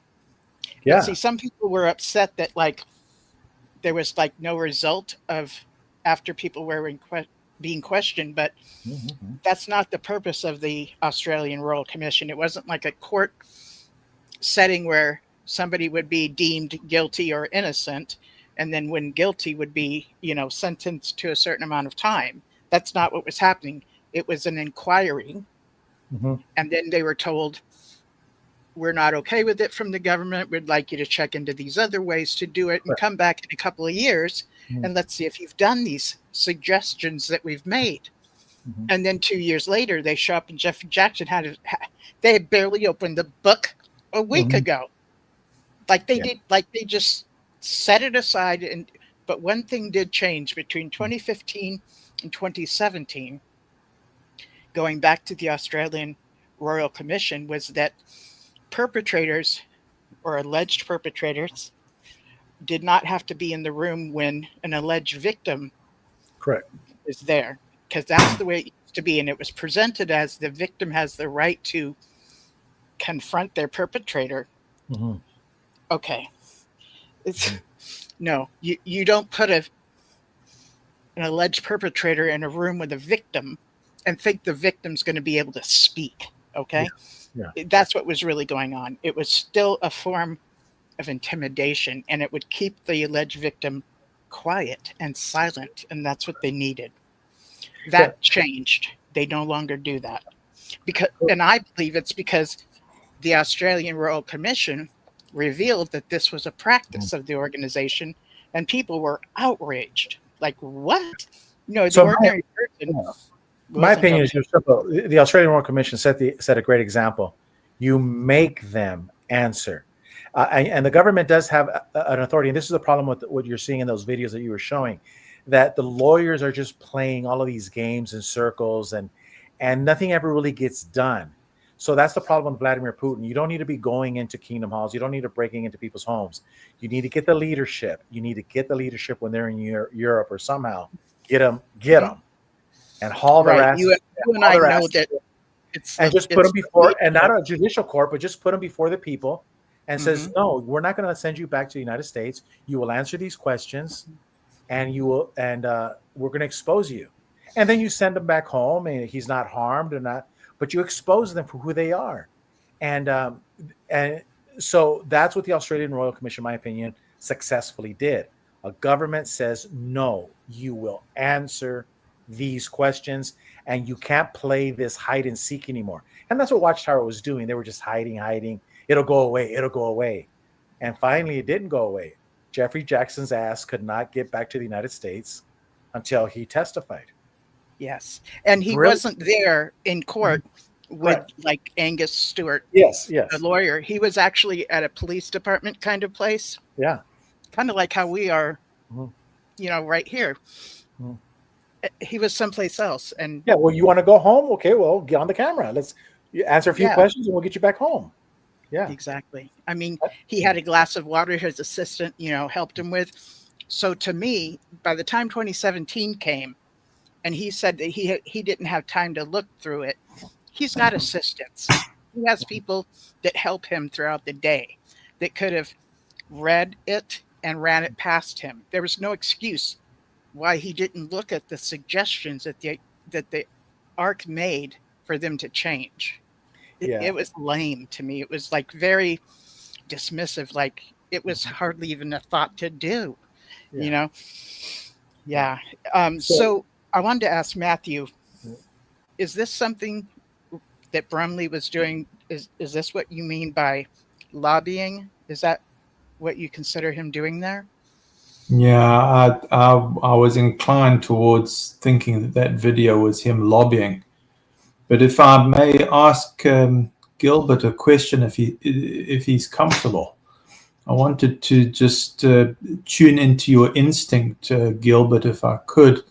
When you look over the ARC, do you still see how well-trained lawyers who were already alerted to a lot of the nuances and tricks that Watchtower uses, do you still see how they were still railroaded even though they went in prepared?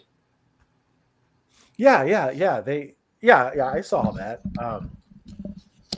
There were so many places, almost like in real time, they could have done with an earpiece and somebody knowing the terminology, or who had been in Watchtower, knowing the inner workings, just advising in real time, because Jeffrey was outmaneuvering, even though.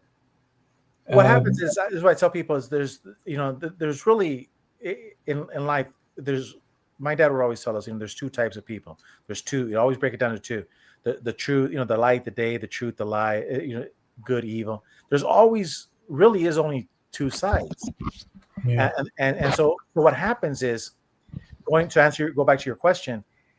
Jeffrey Jackson and the governing bodies are experts in the lie. They're experts in the lie. So what happens is, going to what you just said, here you have a lawyer who does his due diligence, and he's trying to be an expert in the truth and the law of the land and everything. And then here comes this guy who's satanic and demonic, aka Watchtower, and they know how to muddy the waters. That's why the devil would always say, is it really the case that God says you will die if you eat from the tree? See, he's muddying the waters. So they become experts in lies. And so that's going to answer your question, is that Watchtower is a good expert in muddying up the waters. And so somebody like Angus Stewart, it's like throwing cold water on him. He's like, well, I never, he might stutter a little bit. Why? Because he's not an expert in the lie. He's not an expert in deceiving. And you have to understand, these people are and we've lived it. They're experts in the deception. They're not experts in the truth. So that's why you saw what you saw, that they're good at muddying the waters. And this is why a good judge, they're hard to find, but a good judge will say, no. That he keeps keeps everybody on the road. And then the lawyer will say, objection, yes, sustained. That thing about guardians of doctrine or no. We're staying on point. And that's what Watchtower is good at. They're always good at deviating to the left, deviating to the right. And they're experts in the lie. And so, and when you have a good judge, he won't let you deviate. And Angus Stewart, no matter how good he was, yeah, I agree with you. He was meeting his match. These guys are didn't you ever see Star Wars? When all those guys turn to the dark side, they're good. And there was only one Yoda. There's only one Darth Skywalker, and there's a lot of bad guys.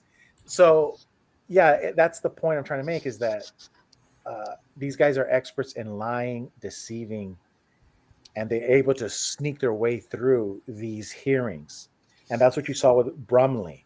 Brumley's using all of the right terminologies, using all of the right words, even though he's guilty of almost everything that he's talking about.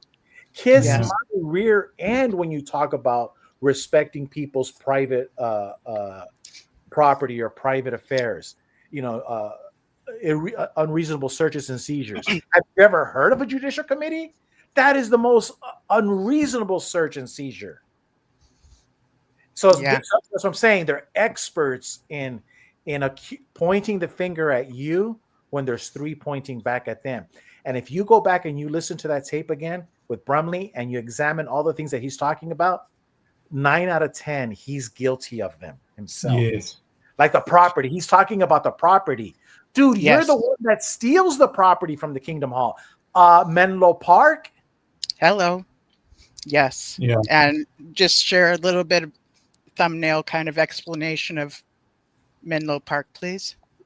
Well, yeah. See, but basically, a group of Jehovah's Witnesses own a Kingdom Hall. It's all owned by the local members, and Watchtower says, "Hey, no, you need to remodel." And then the elders say, "No, we don't need to remodel nothing." Because yeah, not only do you need to remodel, you need to get a loan from the Watchtower to remodel, and we're going to put a lien on your property.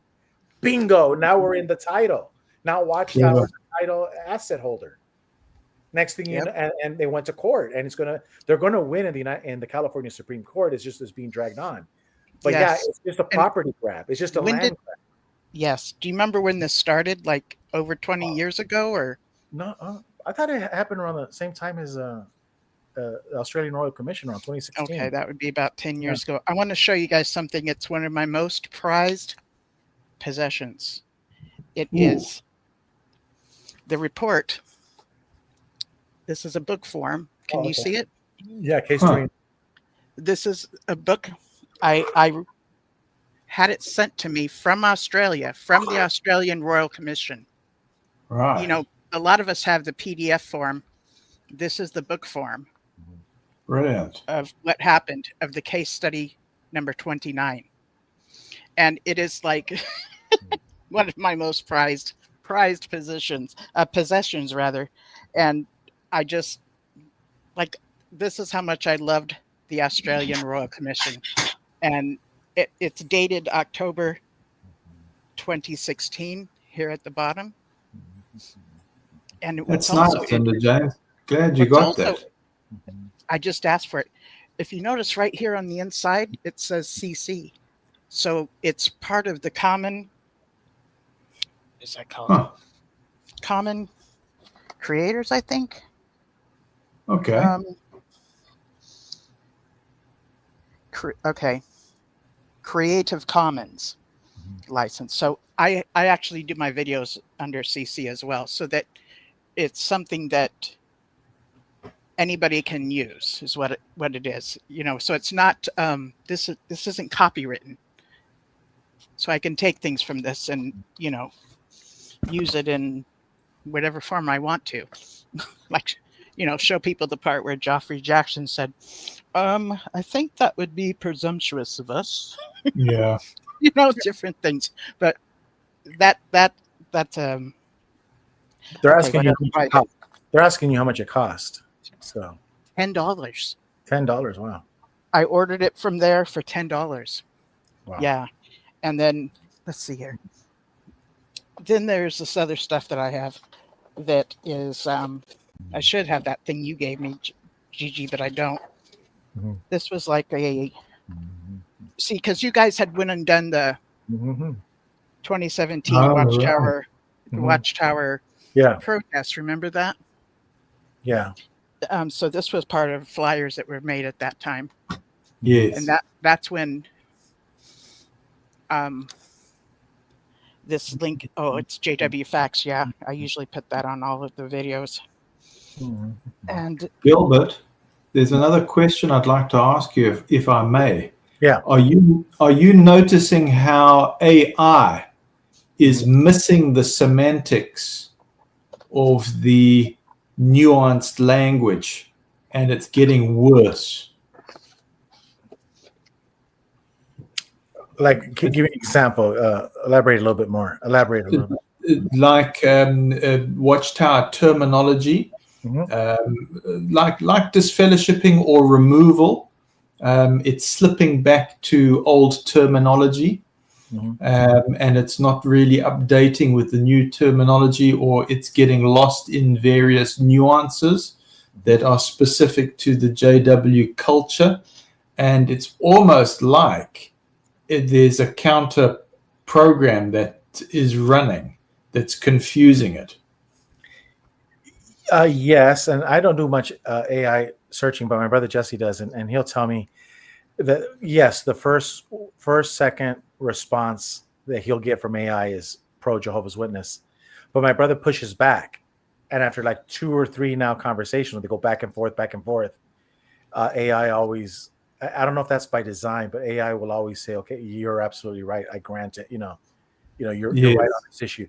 But but almost every single time, it's pro Watchtower, it's That's defensive. right.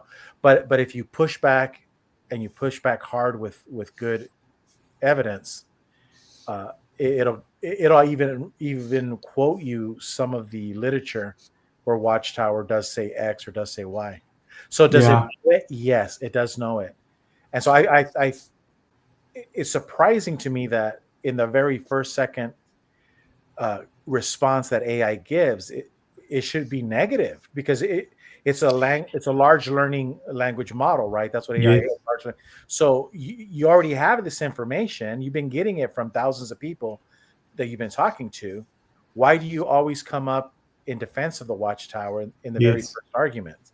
So does AI know that Watchtower is full of horse manure? Yes, because Does that mean that they've flooded the internet with their information more than others have? Well, AI is a learning machine, large language learning model. So what happens is it's always learning. Just the problem is that if it learned a long time ago that Watchtower is full of crap, because I'll type in Rick Farron 6 screens stay alive till 75, and it knows about it. It knows more about it than I do. It knows about Mike and Kim and all kinds of people. So AI knows the skinny on Watchtower, but its first response, any average Joe would ask a question, it's going to be pro Watchtower. And that has to be by design. So people are asking, well, what did you do with all this learned material that you've been, why don't you say, after everything that we've been researched over the years, we've come to the conclusion that you should stay away from the Jehovah's Witnesses. They're a bona fide cult and your family will be destroyed. But it's not until after you fight it that it acknowledges it. Yeah, so it's exhausting bandwidth, or human bandwidth, because, like you say, you're now put into a position of having to push back after like 3 iterations or 3 prompts to get it back. And the other thing too is there's a saturation point for how large its memory is on our smaller, I'm going to say toy AIs, because they are toys. This is not, we're not equipped with the better AIs there, and it really needs to have something that there is greater control over the programming language, rather than something where Open AI, for instance, I'm just using it as one, has programmed a certain ethic that, a certain ethics protocol or whatever, that's slanting it or weighting it a certain way.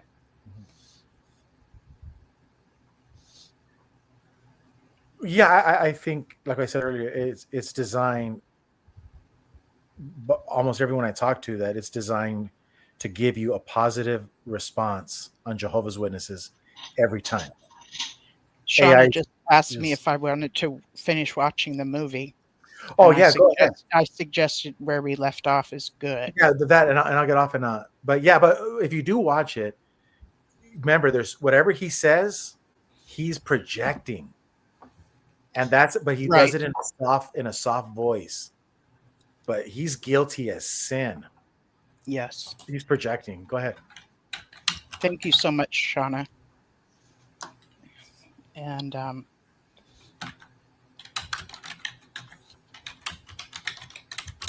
she asked, "Do you mean keep watching?" ? And I said, "Yes, please." What Russia She is might doing, need- and they're not deceived either. They realize that these proceedings are nothing more than a thinly disguised effort to legitimize the government's goal of stripping us of our fundamental right to worship. And just very, very briefly, I'm going to just hit on the situation of Jehovah's Witnesses in Central Asia and in Azerbaijan. We mentioned that in Kazakhstan, we're caught between 2 camps within the government, one that seems to be leaning towards application of the rule of law and maintaining our legal status, and another component of government that is mimicking what's going on in Russia. We were banned in Tajikistan in 2007, and we continue to worship in secret. Uzbekistan is the second worst offender of our fundamental rights in the OSCE region. Just to give you a capsule, since last September 2016, there's been 185 police raids on religious meetings, 153 convictions for religious activities, 148 fines. By the way, these fines amount to 100 times the monthly minimum wage. They're not small. 7 witnesses were jailed for religious activity, and there have been 15 documented accounts of severe beatings by the police of men and women who are Jehovah's Witnesses. Witnesses are fined for even having a copy of the Bible in their home. With regard to Turkmenistan, we have the same situation. Baram Hemdimov, a 52-year-old witness, has begun serving a 4-year sentence that he began in March of 2015. And his only offense, again, was worshiping with fellow believers. There has been some small improvements in Azerbaijan, but although we number less than 2,000 witnesses in that country, we have 18 applications pending with the European Court of Human Rights, and we have filed 11 complaints with the CCDR. So in conclusion, we are gravely concerned about the welfare of our community in Russia. We're going to submit for the record a copy of my briefing and also a copy of a short video from Mr. or Professor Heiner Bielefeld. That's the former UN Special Rapporteur of Freedom of Religion or Belief, who commented on the state of religious freedom in Russia and gave particular emphasis to the situation Jehovah's Witnesses are facing in that land. His point was, or is, that as the space for one religion diminishes, civil society and religious freedom in general diminishes. Thank you once again for allowing us to comment on the situation of Jehovah's Witnesses in the OSCE region. Thank you. So just a quick reminder about the Q&A. I'll ask each one of our panelists 2 questions. If you could hold your answers until I finish asking all of my questions, and then we'll eventually turn it over to the audience. So we'll start with Chairman Mark. Taking advantage of your recent trip to Uzbekistan, in sort of the full range of steps that they can and should take to improve their record when it comes to religious freedom, and in particular, let's assume for the sake of argument that they're redesignated as a CPC. What are the most important actions the government needs to take in order to change that designation and improve the situation for religious freedom in Uzbekistan? And then secondly, was there an acknowledgement when you were there from the authorities that their crackdown on religious freedom over the years might actually be undermining their efforts to counter terrorist groups and counter violent extremists? And then for Dr. Collins, going back to Kazakhstan for a moment, you've noted that prior to their 2011 religion law, at least in the region, they had one of the most permissive environments for religion and for religious freedom. Why the shift? Why the change? And then secondly, I was particularly intrigued at your comments that in your research of Christian groups in the region, they rarely band together in response to persecution. And I'm wondering what your best hypothesis is or evidence is about the why. And then General Counsel Brumley, you noted that this persecution of Jehovah's Witnesses in Russia has been unfolding over many years. Why do you think it is that they've sort of taken so long rather than just doing it immediately, rather than immediately banning you and taking the kind of measures and actions that you've outlined? And then secondly, this is not the first time that witnesses have been persecuted in Russia. It's not the first time they've been persecuted in some of these other countries that you've mentioned, as well as in other parts of the world. Historically, how have they responded to a situation like the one in which they find themselves now in Russia? How have they compensated? Has there been sort of a change of practice, et cetera? So we'll start with you, Chairman Mark. Well, thank you for the excellent questions and for the opportunity to talk more about the trip to Uzbekistan. I mean, I can't capture in a few minutes what we experienced in a week, but there are, the big items that it's interesting. They told us in a meeting with government officials and some others that they're working on a new religion law. Now, that's worrying because an experience from other places. I mean, even Vietnam, this new religion law has been kind of dragging on for years. The drafting actually did take some American comments, and then the implementation is yet another year, and so on. But you got to worry what's going to be in that law. Now, of course, in principle, it's a good thing. Oh, there's a new religion law. They're going to revise. They're going to reform. And the new president does seem to be better than the last one, and so maybe will be helpful. So I would say that there's a giant question mark hanging over the thing that depends on what happens. And again, based on what we know so far in the general trend, not overly optimistic, but it's an opportunity. It's an opening. And I think with the right kind of pressure, we could see some improvements.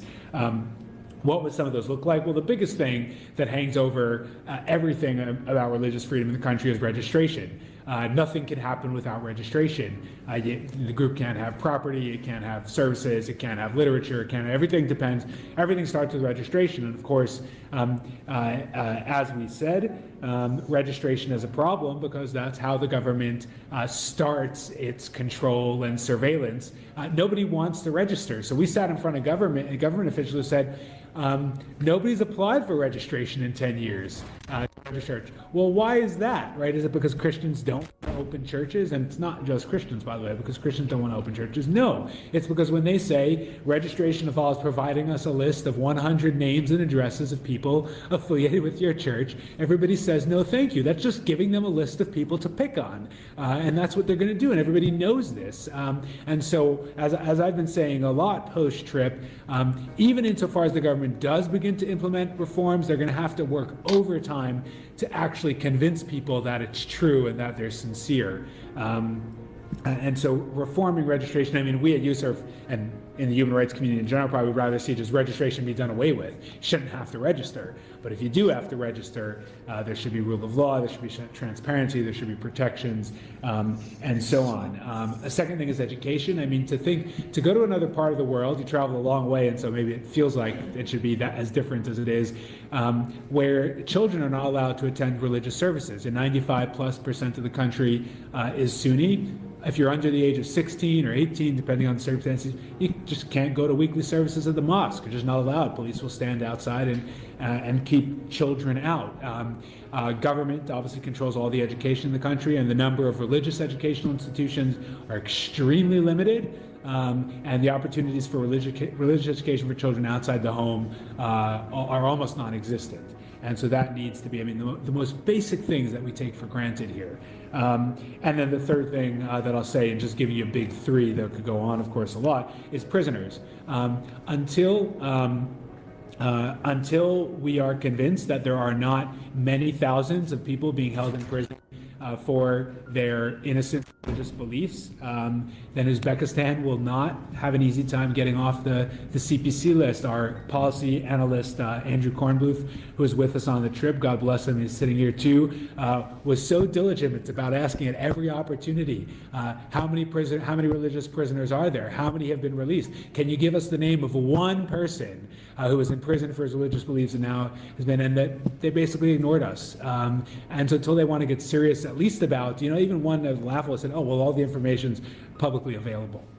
Well, we can't find it. So, so until they get serious about that, they're just not going to be a normal place. On the second is the crackdown undermining CVE, the efforts to counter violent extremism. Well, sure. I mean, it was something else. I'll just say that the first or second day we were there was the day that the Uzbek terrorist perpetrated his attack in New York City, and that certainly gave a certain color to our trip. And well, where does that come from? How does that happen? I mean, even if that person was radicalized outside of Uzbekistan, well, why was that person susceptible to the radicalization? We know that the crackdown drives movements underground, which is counterproductive. We know that the lack of education, proper religious education, leaves people susceptible to more radical and violent views. And even, I mean, we heard an amazing story from a prison. He had just been out 3 weeks out of prison after what was maybe an 11-year sentence. And he was just out sitting with us in a coffee shop. And he said, people come to prison, and this is a story from Shawshank Redemption, where you have to go to prison to become a criminal. He said that people who are too Muslim for the government's liking get sent to prison. Having been sent to prison, they see not only that, their own abuse, but then the torture and other abuse of people, and say, this is all being done in the name of the newfound Uzbek independence, in the name of the newfound Uzbek democracy.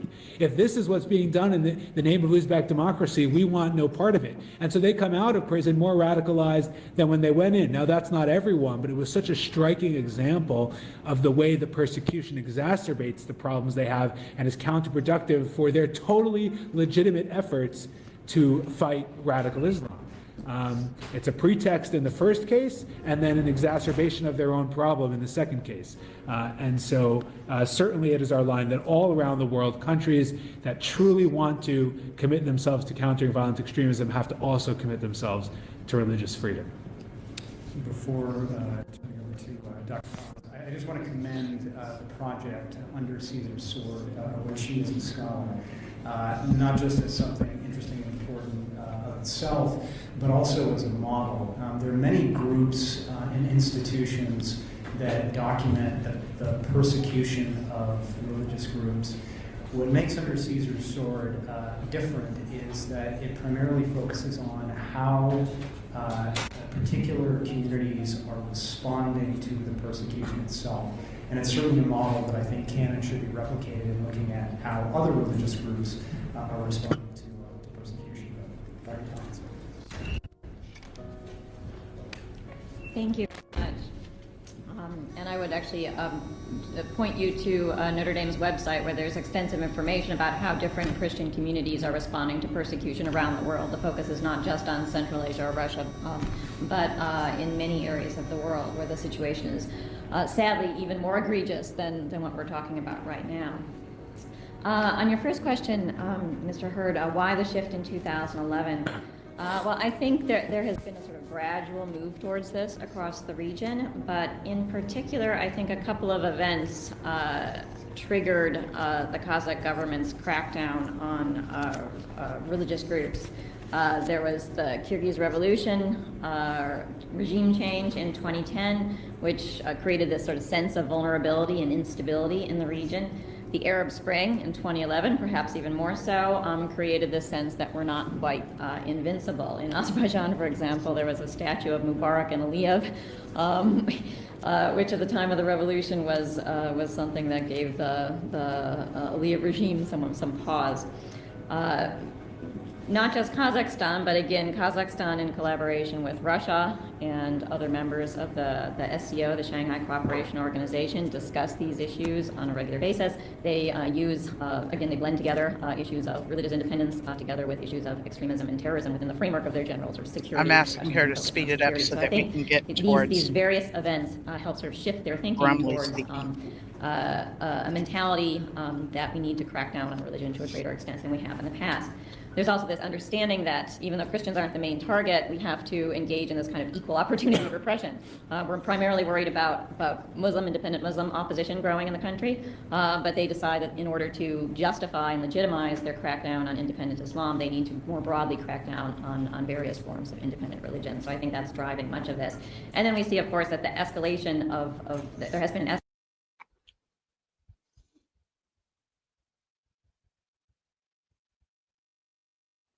in social work is something that might advance their cause on religious freedom over the longer term.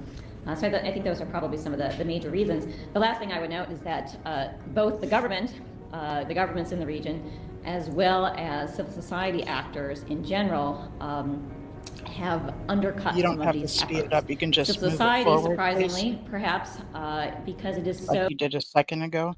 I'm sorry, I'm talking it to you. I'm speaking better than I can write. So I'm just asking you out loud if you can slide it over. I know I used the wrong terminology. First question had to do with why Okay. is Russia proceeding Thank the way you. it has and it taking so long in its relentless pursuit or attack Awesome. on Jehovah's Witnesses.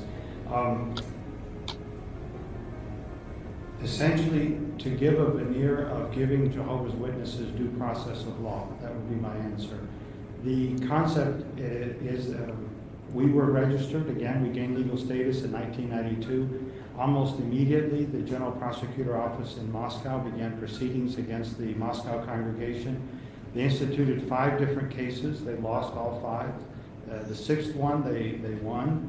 That went all the way up to the Supreme Court in Russia. We appealed to the European Court of Human Rights. In 2010, the European Court handed down its decision, Jehovah's Witnesses of Moscow and Others versus Russia.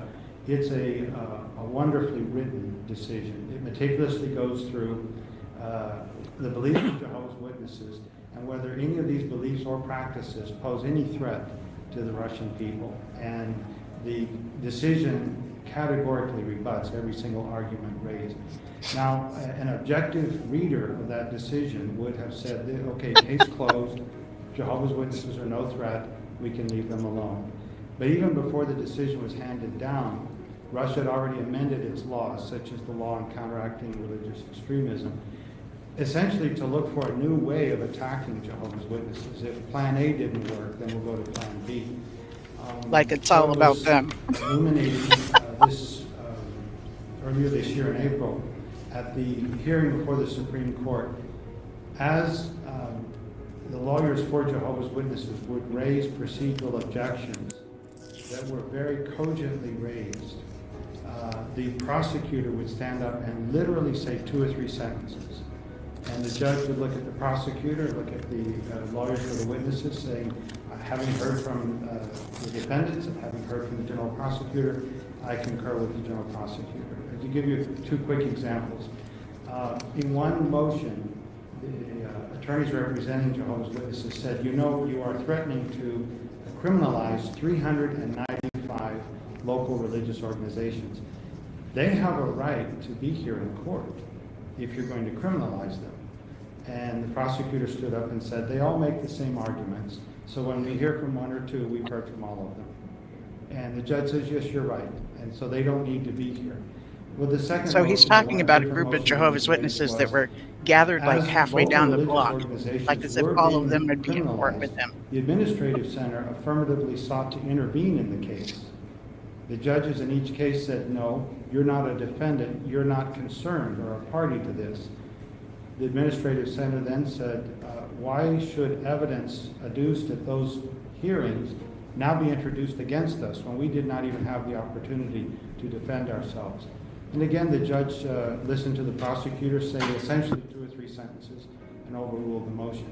So, Mr. Hunt, there's an effort to create a veneer of due process of law that Jehovah's Witnesses have had their day in court, where really the determination is a foregone conclusion. Essentially, we're thinking as well that Russia is hoping that no one will notice. So the fact that the international community was present at the trial and at the Supreme Court, and the fact that human rights organizations are talking about this is helpful. It shows that what Russia is doing is not going to happen unnoticed. Your second question is quite interesting as well, Mr. Hunt, about this isn't the first time. It's interesting in this decision of 2010 from the European Court, it brought out that Jehovah's Witnesses have been present in Russia since 1891.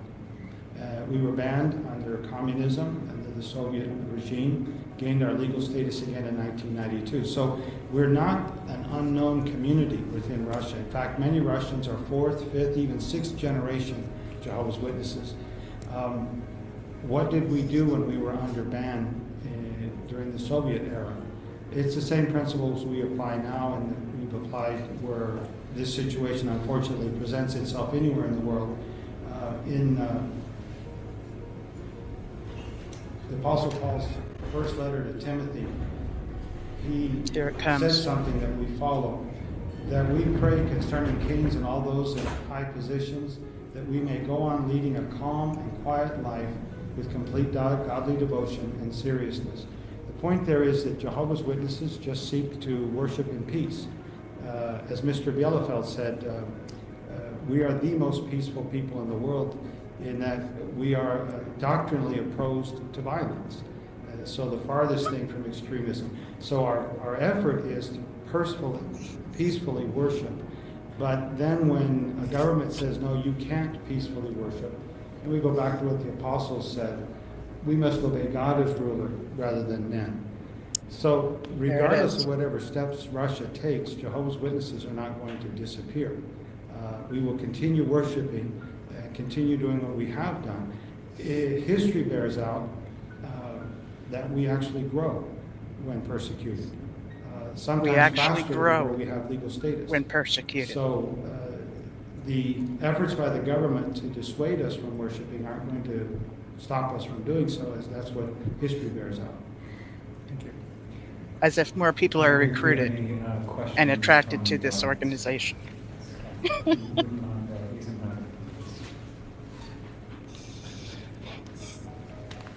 Actually, Shauna, if you're here, you can turn it off now.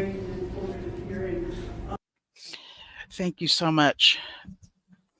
I appreciate you very much for playing that for us. And I think we're done watching videos.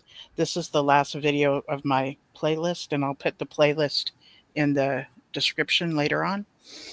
You guys can watch them all or finish watching this last one. And then after this one is one that Christiane made basically from this video. She put her twist on it, and she's like, amazing, right? And she ends up giving me some credit about it too. So I added that to the playlist because she was, it's another opinion. Like Gigi came on and he was giving his opinion, and but I agree with Matthew because he was saying that it's that they are, what is the word? Oh yeah, I'd lost it.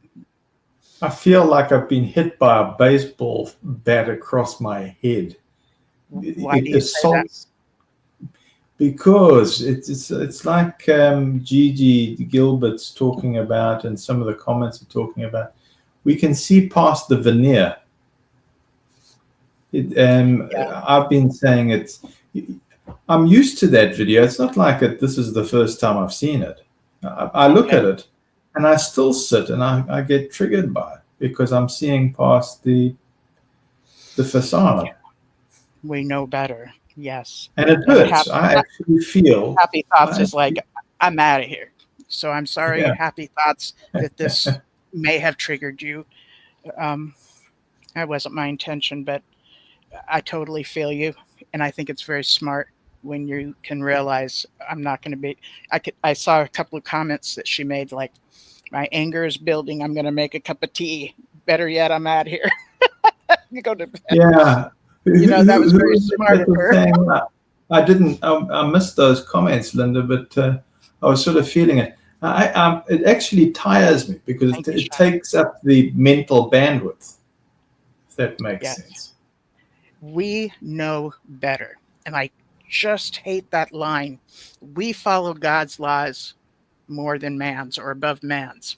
So Russia, has banned certain practices of the organization. Not all of them, but pretty much most of them, they're banned. So I might be wrong. It could be all of them. I don't remember. I'm sorry. But the organization is expecting the followers to keep practicing, and it goes against the law in that land. And they know, not them, not the leadership is going to get the consequences. The followers are going to get the consequences. That's what has me so freaking pissed, because the leadership, the higher echelon, is all too fine with rank and file members going to these camps that are re-educational camps. They do hard labor. Like, some of these people, I would say half of what I've noticed are elderly. Okay, they've got them like I picture a wheelbarrow full of rocks. I don't know what the hard labor is. I picture it being, they're moving. I don't know what it looks like. That's just what I picture it being. And I hate the fact that by them being obedient to the leadership, they're getting the persecution. That's what angers me so much. Well, the silver lining is that I look at the comments and I look at the community here, and there's greater awareness with all of this Lobbying, tricks and things like this. I don't know. Sweden, will they reverse Sweden's decision?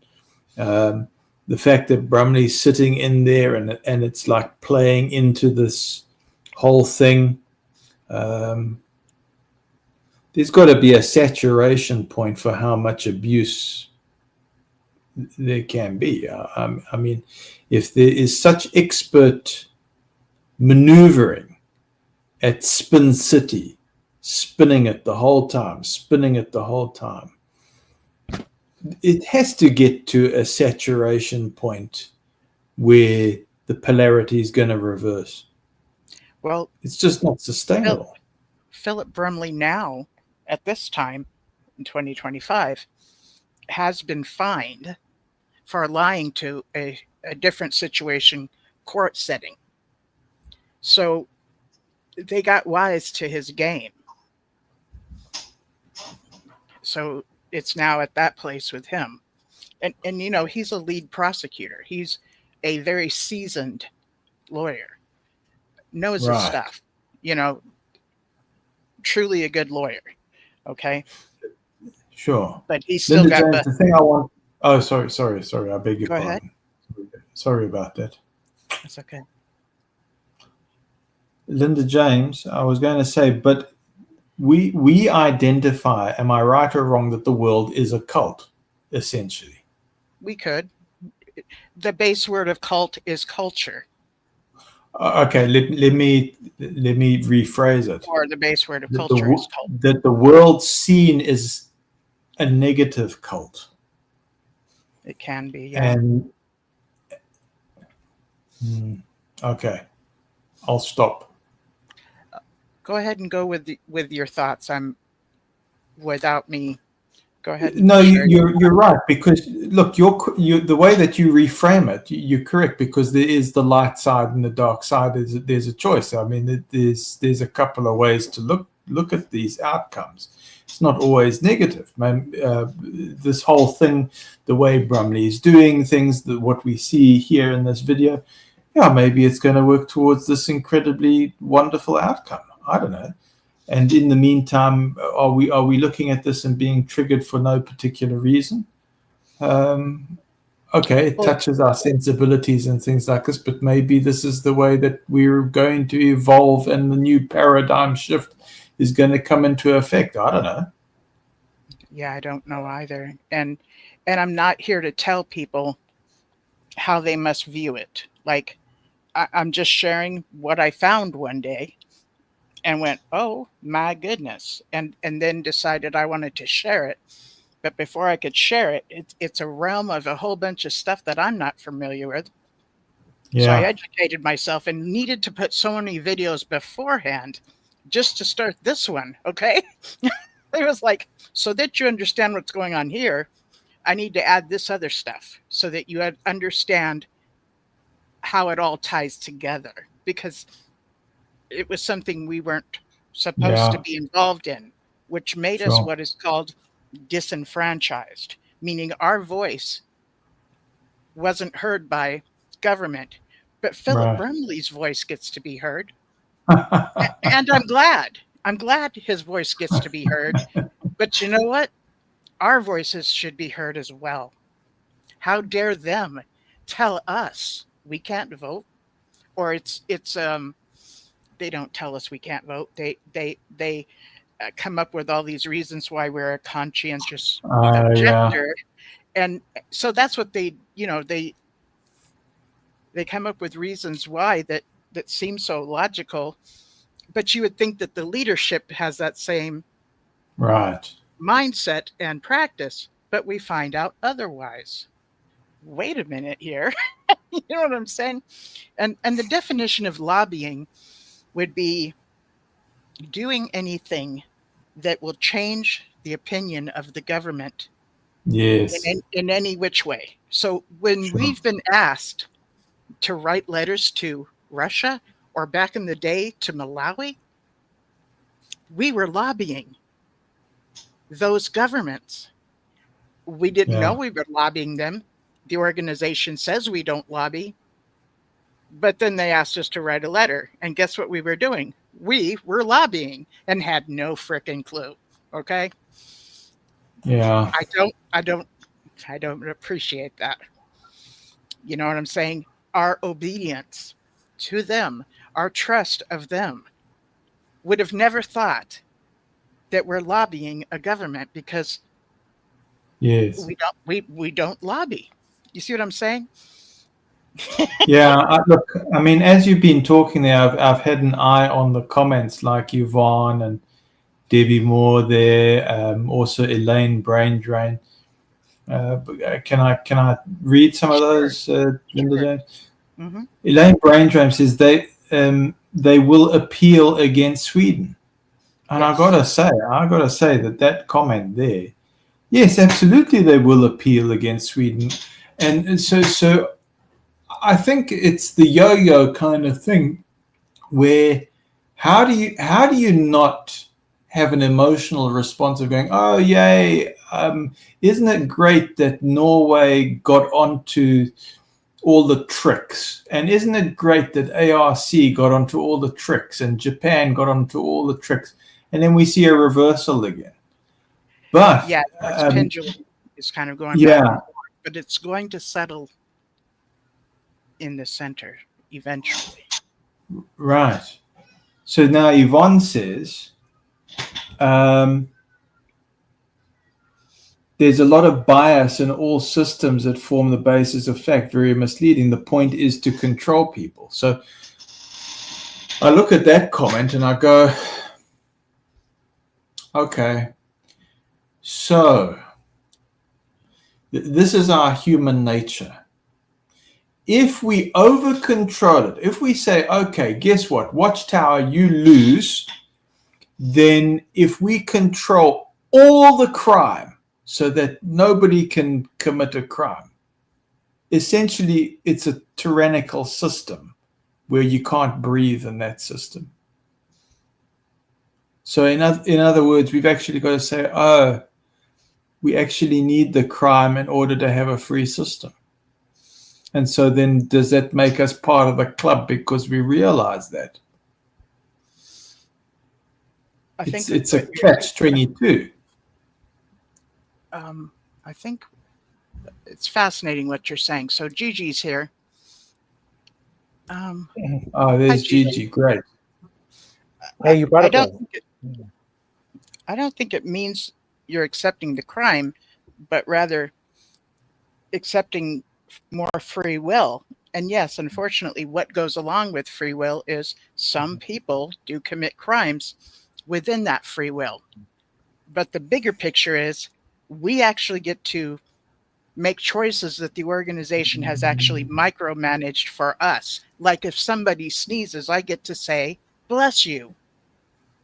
If I talk about a certain circumstance, I'll say, gosh, they were really lucky.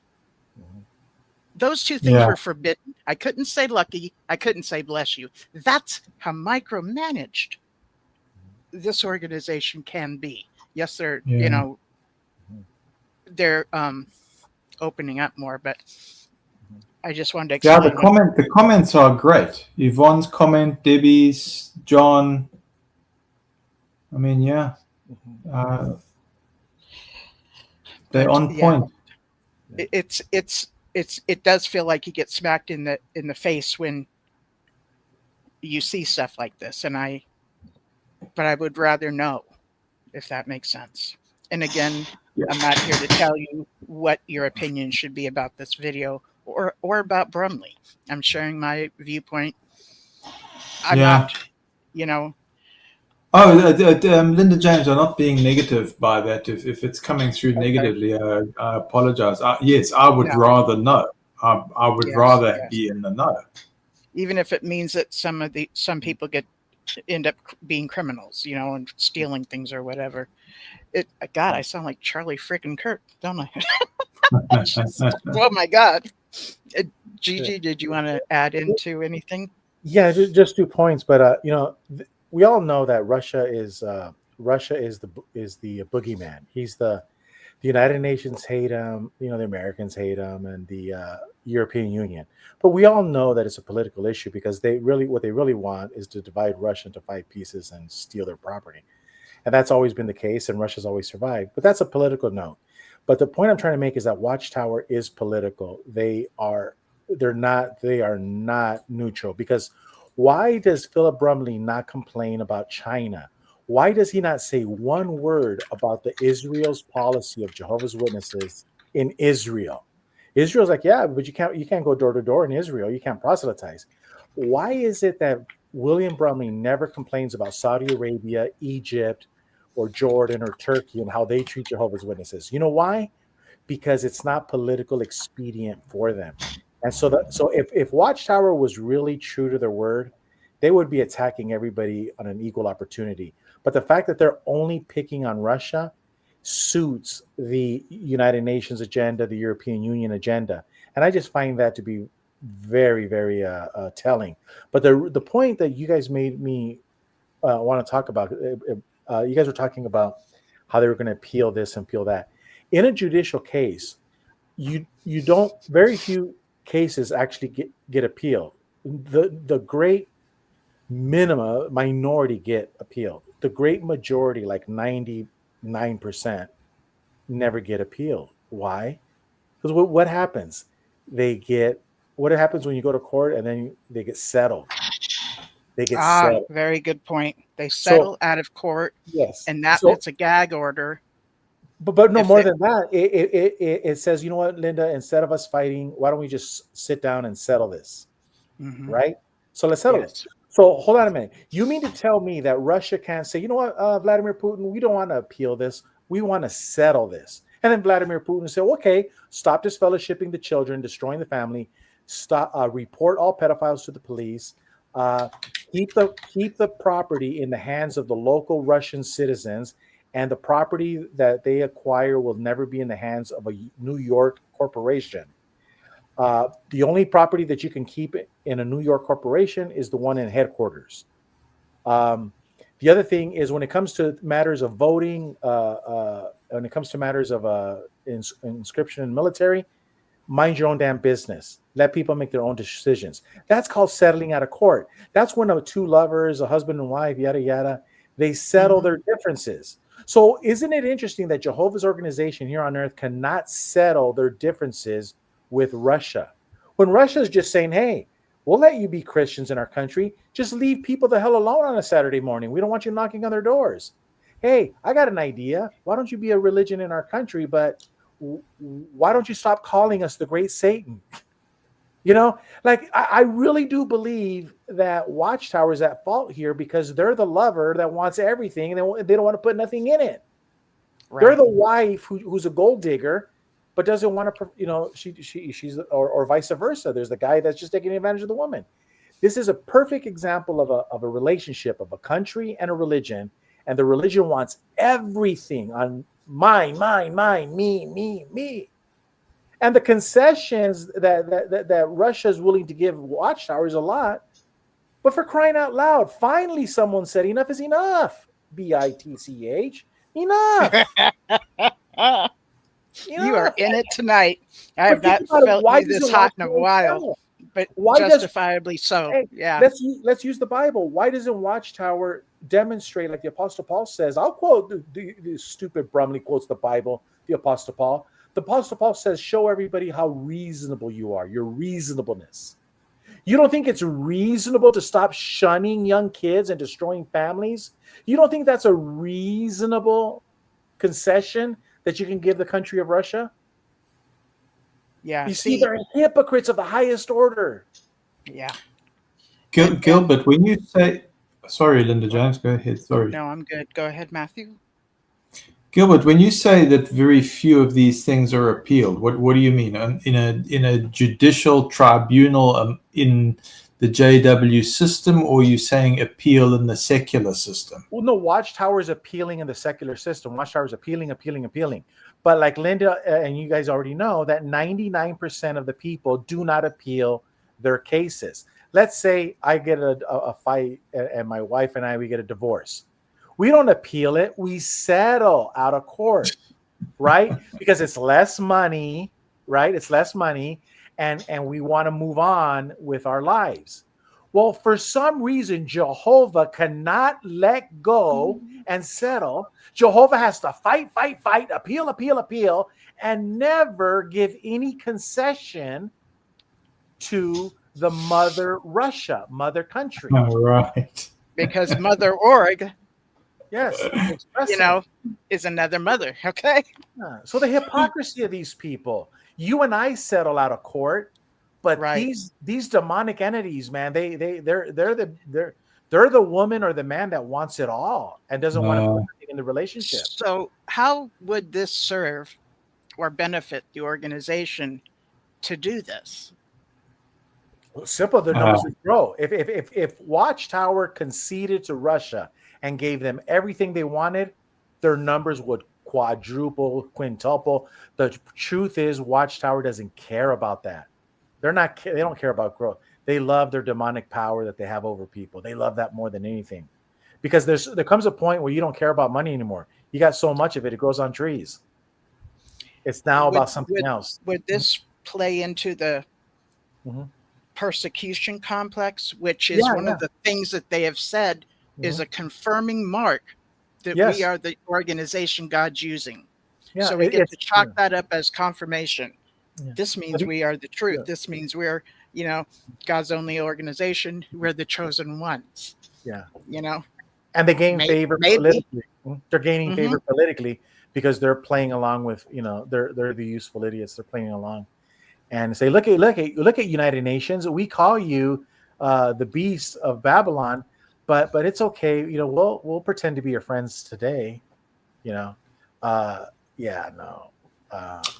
Watchtower isn't Babylon the Great, but boy, they are the great harlot, in real life. But see, that's the whole point. I'm just trying to make that in real life situation, when we deal with court cases, why does Watchtower not act like normal people and settle? Because they don't want to settle. Like you said, they're sick. They're sick people, and they want to. They want to have that persecution complex. They want to have that power. They want to have that win. They want to, like you said, get more money. That affects the followers very well. So that's something they can use. They don't have the best interest, because if you really cared about the followers, because you're right. Because if you really cared about the followers, you would settle, and you would end this. Yeah, because the followers are like children. The followers are like children in a divorce. When mom and dad settle, the children benefit. That's right. As long as they're fighting, they lose. And this is a perfect example. Watchtower's in court in a divorce, and Vladimir Putin is the abusive husband that beating the crap out of her. But guess what? In this particular case, and I don't advocate for women's violence, but Watchtower deserves this because they picked Watchtower is telling the women, the families of this organization, no, this is what you must keep doing to have God's approval. Yeah. This is what a good Christian does. Go do that. And then they get the consequences of breaking the law. Okay.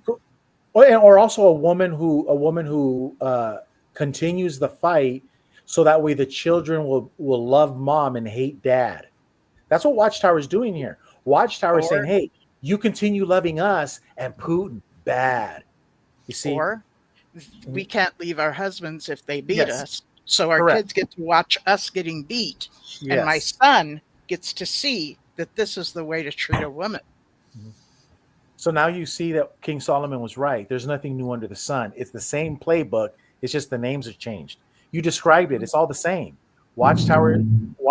This is a marriage. Russia, United States. It's a marriage, right? You got a country. You got a religion. and Watchtower is using this argument just like you described. And who are the ones that hurt? The children, the people hurt. Yes, I So just saw Linda Yvonne, and Yvonne said, I Gilbert, think Watchtower lies. Watchtower likes to aggregate. aggregate people and governments. If they can separate families, and the main thing a destructive cult does is tear things apart and replace themselves where the family bond and should be. That's the main goal of a cult, to replace the family.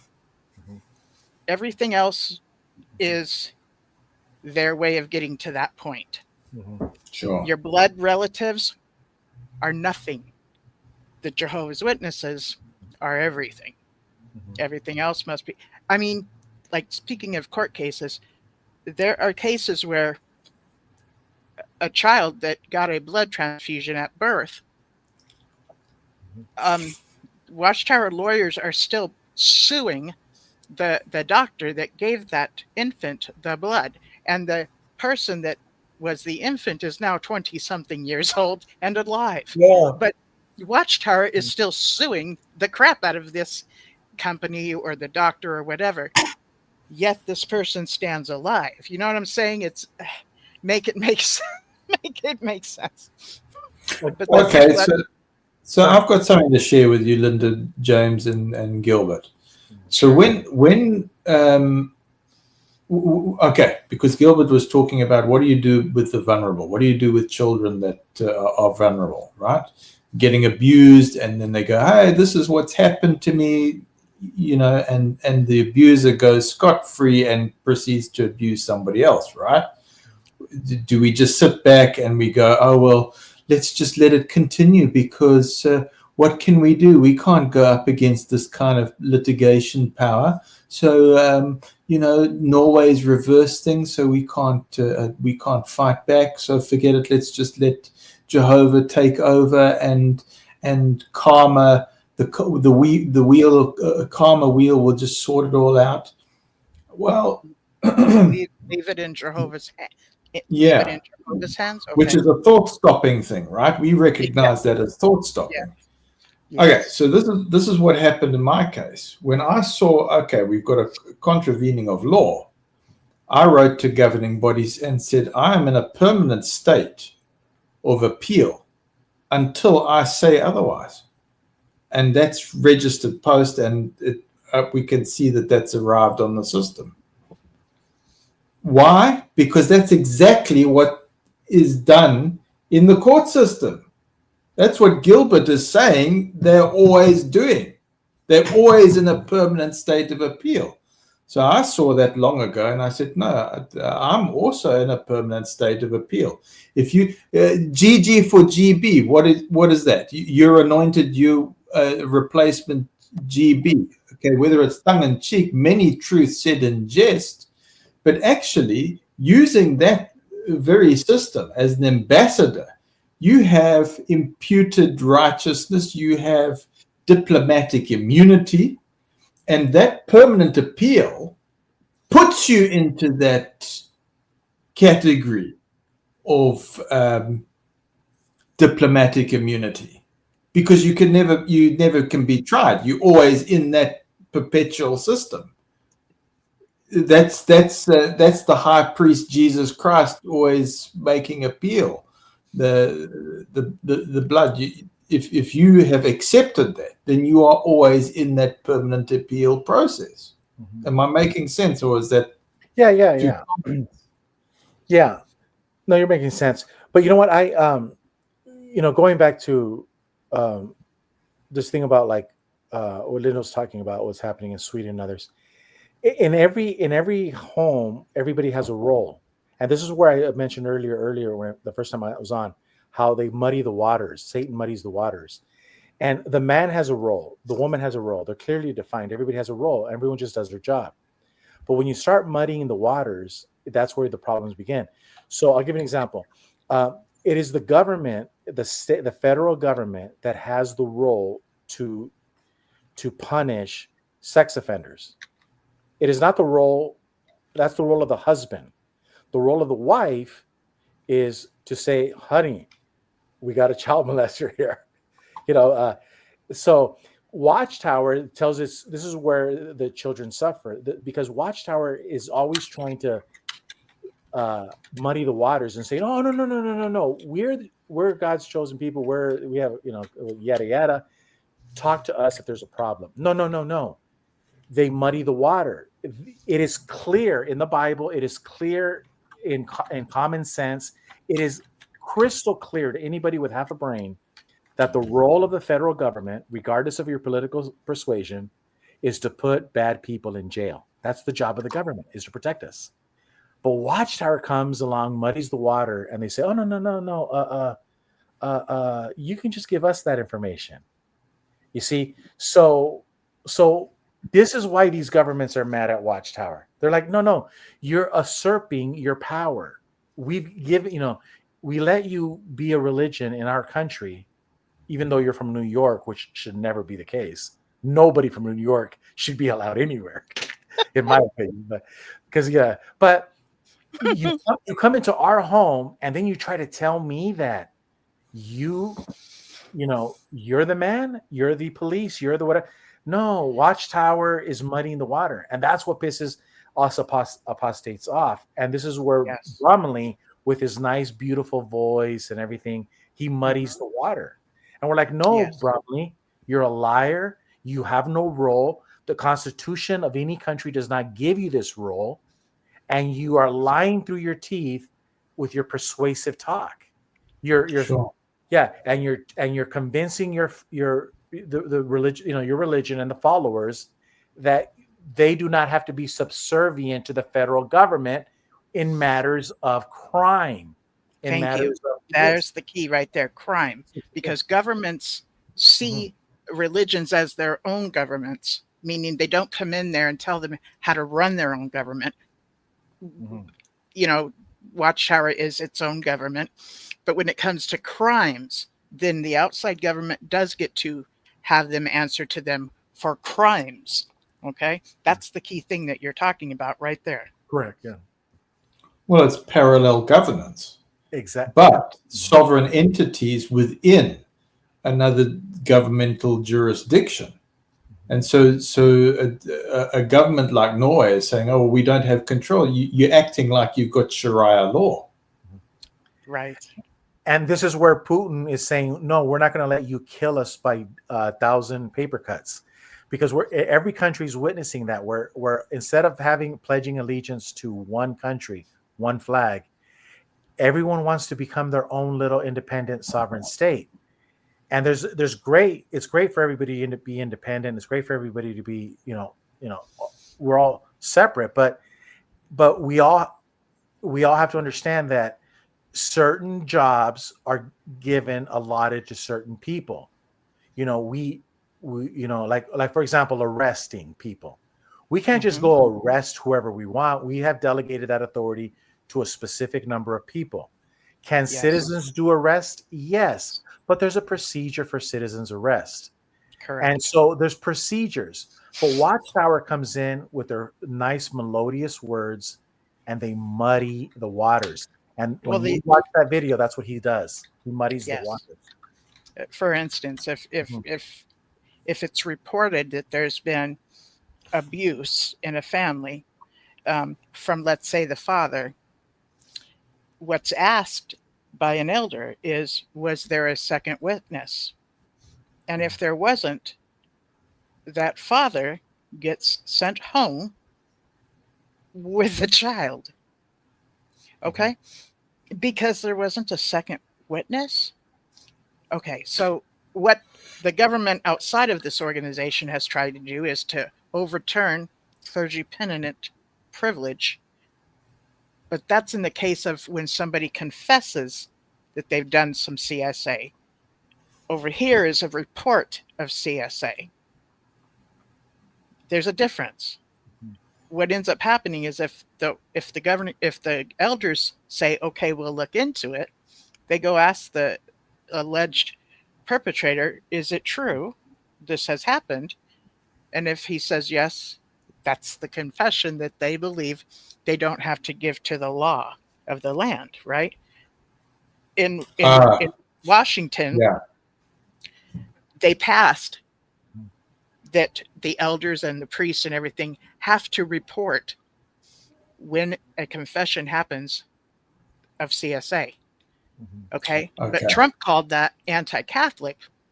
They've turned it totally around, Yes. and a judge assigned that to be, doesn't get to happen anymore. Turned it around. So everything, we try to do it with SB 360 a few years back in Sacramento, and it's hard to get it to that place. But as long as the elders can say, was there a second witness, it doesn't go any further. Right. So the countermeasure there is immediately when that happens, that is borderline coercive, if not actually coercive. So as soon as a person is now isolated, what has to happen is, if you're applying the often misapplied Matthew 18:15-35, where you've got this 2-witness rule, which is obviously failing. You've got to get on the phone then and there with elders present who are saying, no, we're not going to process this. And you're saying, no, well, we would generate the next witness. And I'll tell you how we generate it. I'm calling the cops right now who have got forensic instrumentality to be able to create the next witness. And that's how this thing gets polarized, because the superior authorities is God's minister for when you guys fail, when you guys have got a conflict of interest and are trying to control the narrative. Correct. Sorry, I'm getting out of hand, but No, you're not, because you made me. You're being very passionate, Matthew, and I get it. And you brought me to this conclusion. I was listening to you guys. This is what's happening right now. It's real simple. If you, Matthew, put on a police uniform because it was Halloween, and then you thought, I'm going to arrest someone, you get arrested for impersonating a police officer. And if you, Apostle Babe, start giving legal advice, you can get arrested for, you're not a lawyer. You have no ability to do that. I have no business doing that. And if you start giving people these pieces of paper and says you can start getting these drugs, you're impersonating, right? A doctor, you go to jail. So what we have here is a religion that is impersonating a police officer. They're impersonating, they're being a bank without banking regulation. And just the list goes on. And then they say, oh, no, but we have freedom of religion. And this is where the state, like Vladimir Putin, is always going about it the wrong way, in my opinion. But he's right in the sense that, no, we are the state, we are the police, we are this, we are that, and you cannot impersonate. You are a religion. You are not a judicial committee. You have no right to have a judicial committee. And so that's where I think where Vladimir Putin is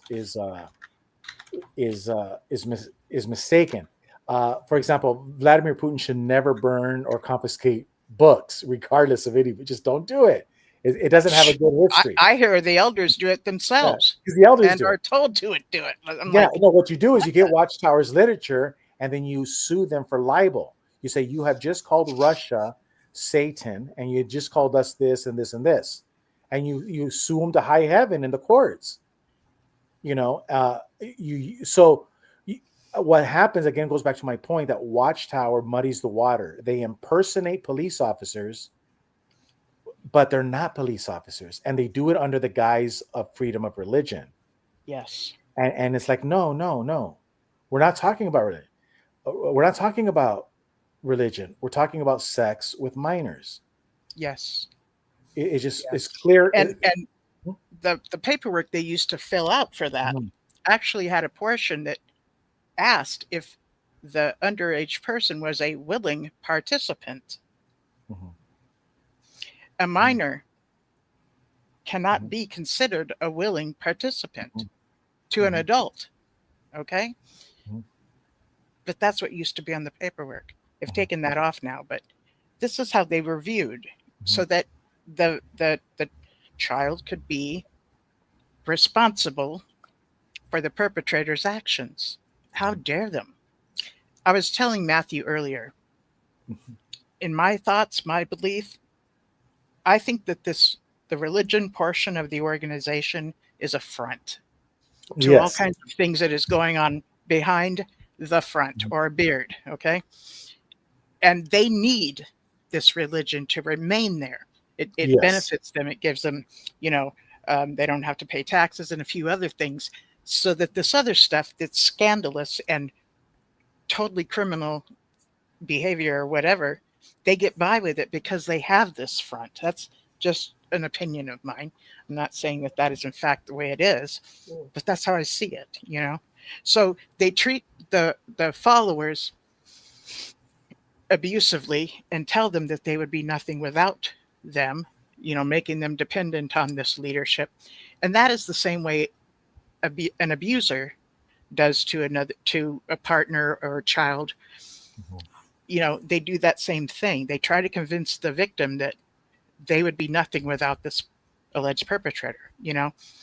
I see Watchtower as being that same kind of abuser, that same kind of toxicity. That's my view. My opinion. No, I feel the same way, and I think this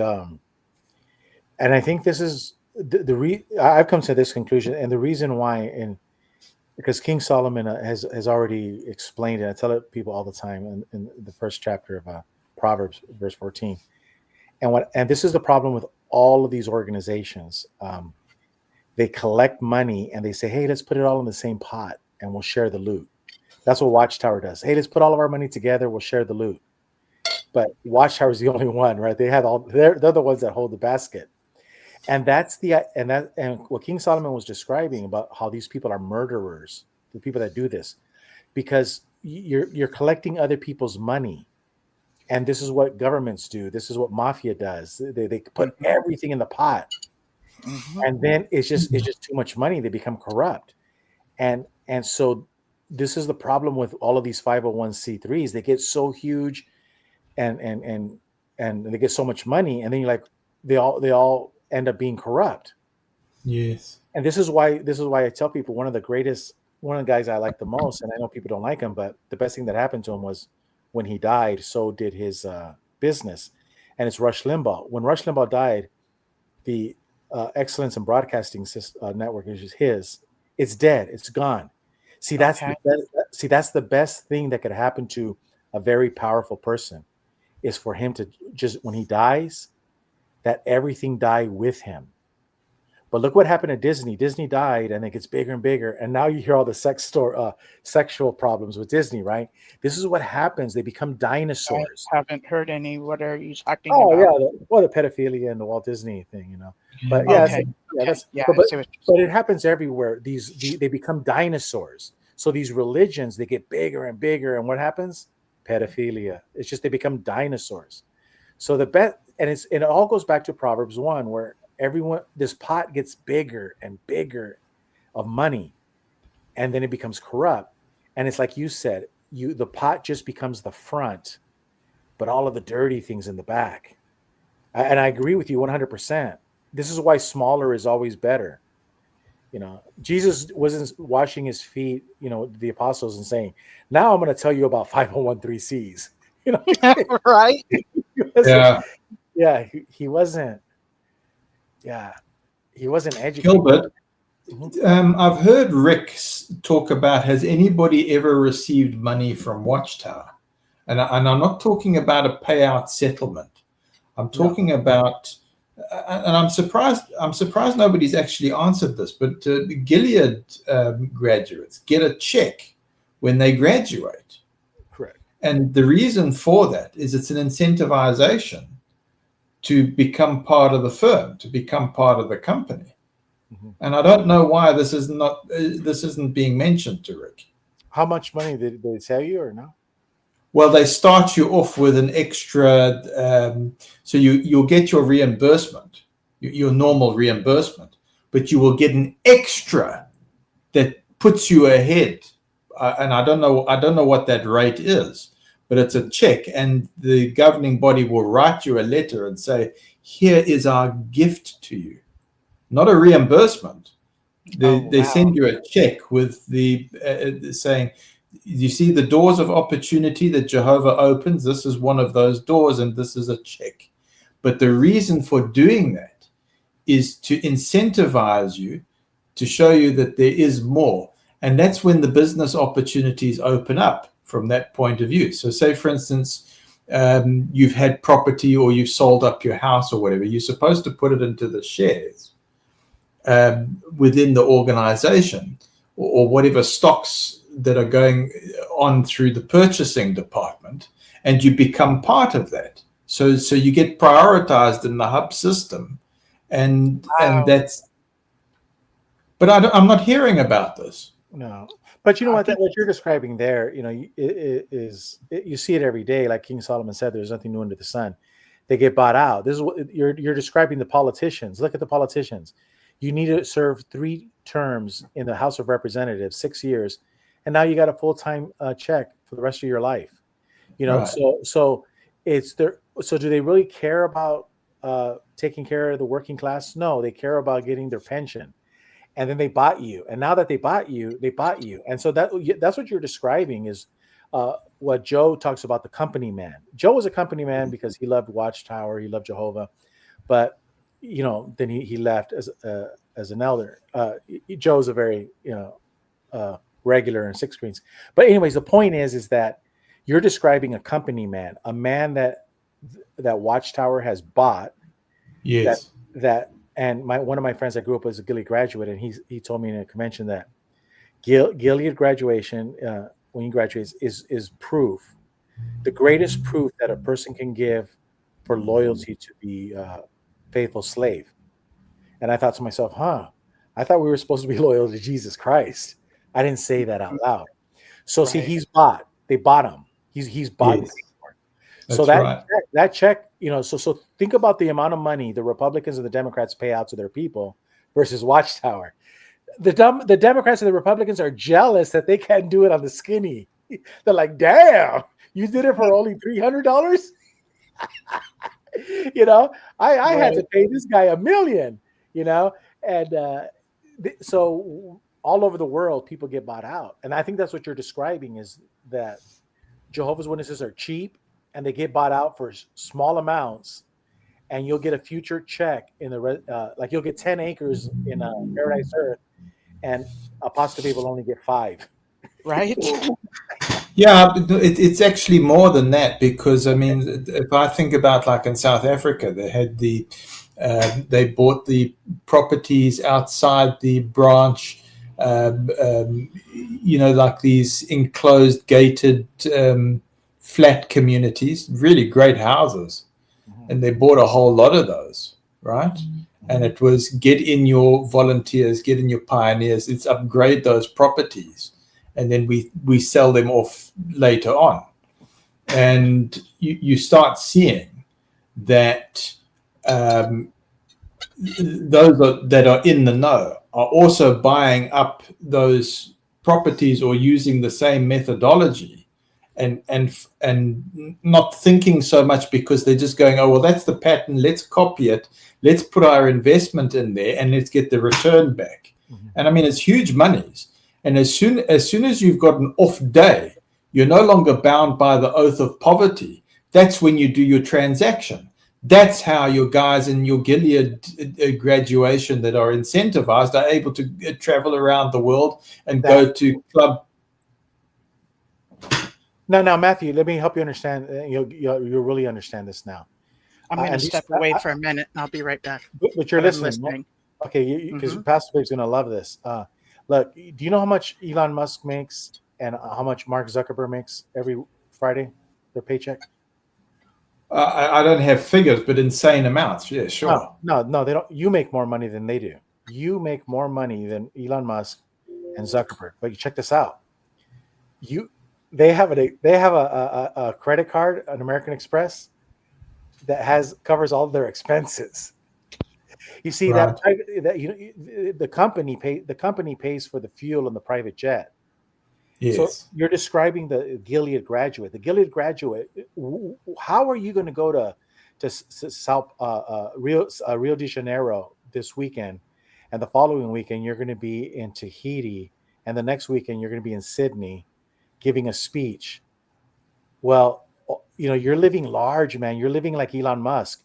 You really are. You're living now. You may not stay at the 5-star hotel or the 6-star hotel, but you're going to be treated really nice, and you're going to live the life of a multimillionaire, and you're going to do it on a salary of about $10,000, $12,000 a year.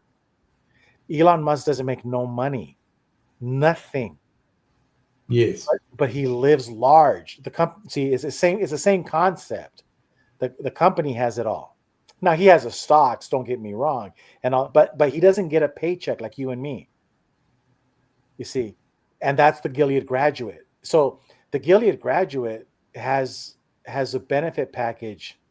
Jehovah has given them a benefit package, and you're right. They're going to keep everybody hyped up. They're going to be superstars at the convention. I've been serving Jehovah for 50 years. Yada yada yada. Life is great. Well, shit, yeah, it's great. Yeah, I wish I could go to Rio de Janeiro with my wife next weekend. It's just not going to happen. It's just not going to happen. They live the life of multimillionaires. And Watchtower does it on the cheap. When you think about it, they do it on the cheap. They got all of those people living on the cheap, but they live large. Does that make any sense? absolutely. Well, I couldn't handle it. I mean, the destinations I had to go to was my next destination was Ireland, and you know why that's on the hot list. It's same for Scotland, same for Peru, all of these places. I eventually said no, I'm not doing it anymore, because I could see how it was drawing from. For every dollar that was spent, a dollar would come back. And it's exactly like what you say. It's all of these incentivized things where, yes, it's done on the cheap. It's if you needed to get a vehicle or you needed to get anything, it's all done through this wheeler dealer process on HP. It's almost like to do the $100,000 transaction only takes $100 to get it moving. It's an incredible economic system. You've got to actually applaud the incredible thinking that is behind it. Yes. And I was getting into that, and I was thinking that way, and I'm going, this is not moral. I couldn't, and that's what disqualified me. So if you're saying, oh well, Matt, if you had gone into those systems, you wouldn't be complaining. I was going, well, then I guess my personality was just never cut out for that anyway, because I couldn't see that as being moral. I couldn't see that as following into proper spiritual laws. If you want to say Socrates' natural law, I couldn't see how that was moral, because it was just keeping people in perpetual slavery. And my goal was to liberate persons from that slavery. How could I be part of that system? Well, that's how I honestly felt. Well, let me help you understand now where the word becomes flesh, because you know the story where God tells Satan, have you considered my servant Job, right? There's no one like him. And then he says, skin for skin, yes, all that a man has, he will give for his life. And that's the accusation he made. And now that the years have gone by and you're older, you see that those words have become true, that there's always a group of people that will say no, like Job. No, I can't do this. And there's always a group of people that will say yes, skin in the interest of skin. And they'll justify their bad behavior because they're doing something good. They're always justifying themselves. And that's why they see no evil, hear no evil, because they can't. I got to keep this lifestyle. And then one of the problems when you're married is you got to make sure that your wife is happy. And so you're a Gilead graduate. You can't lose your job. What's your wife going to do? It's just skin in the interest of skin. And now you understand why John the Baptist was the greatest of us all, of all men, because he was supposed to have been the high priest. He was a miracle birth when Jesus was born. So the Jews are superstitious. His dad was a priest. He was a miracle birth from an old man and an old woman. He was the one to be the high priest when Jesus was 30 years old, right? But where was he? He was out, man. He was done with all of them. He was alone. He couldn't do it anymore. He's like, I can't do this. I can't do this. The system is corrupt. And he went out to the wilderness. He and what did he preach? Repent, repent. He saw what Linda describes about the back, everything that happens in the back scenes. And he couldn't take it. So we're seeing it now with the Gilead and the Gilead graduates. You have hundreds and hundreds of Gilead graduates, and one does a YouTube video. Maybe two people have done it, and then they disappear. They don't amount to anything. Now you know why, because the words of Jesus Christ are true. They're not worthy. The first will be last. The last will be first. Who are the ones on YouTube? The sinners, the homosexuals, the drug addicts, the alcoholics, the fornicators, all of the bad people in the world and are the ones on YouTube crying for justice. And who are the ones staying loyal to Satan's organization here on earth? The Gilead graduates that are on the take. Skin in the interest of skin. You're seeing it. You're seeing it before your very eyes.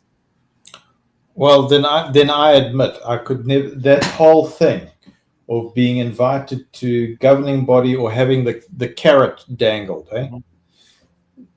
that just made me nauseous. My physical body just couldn't take it.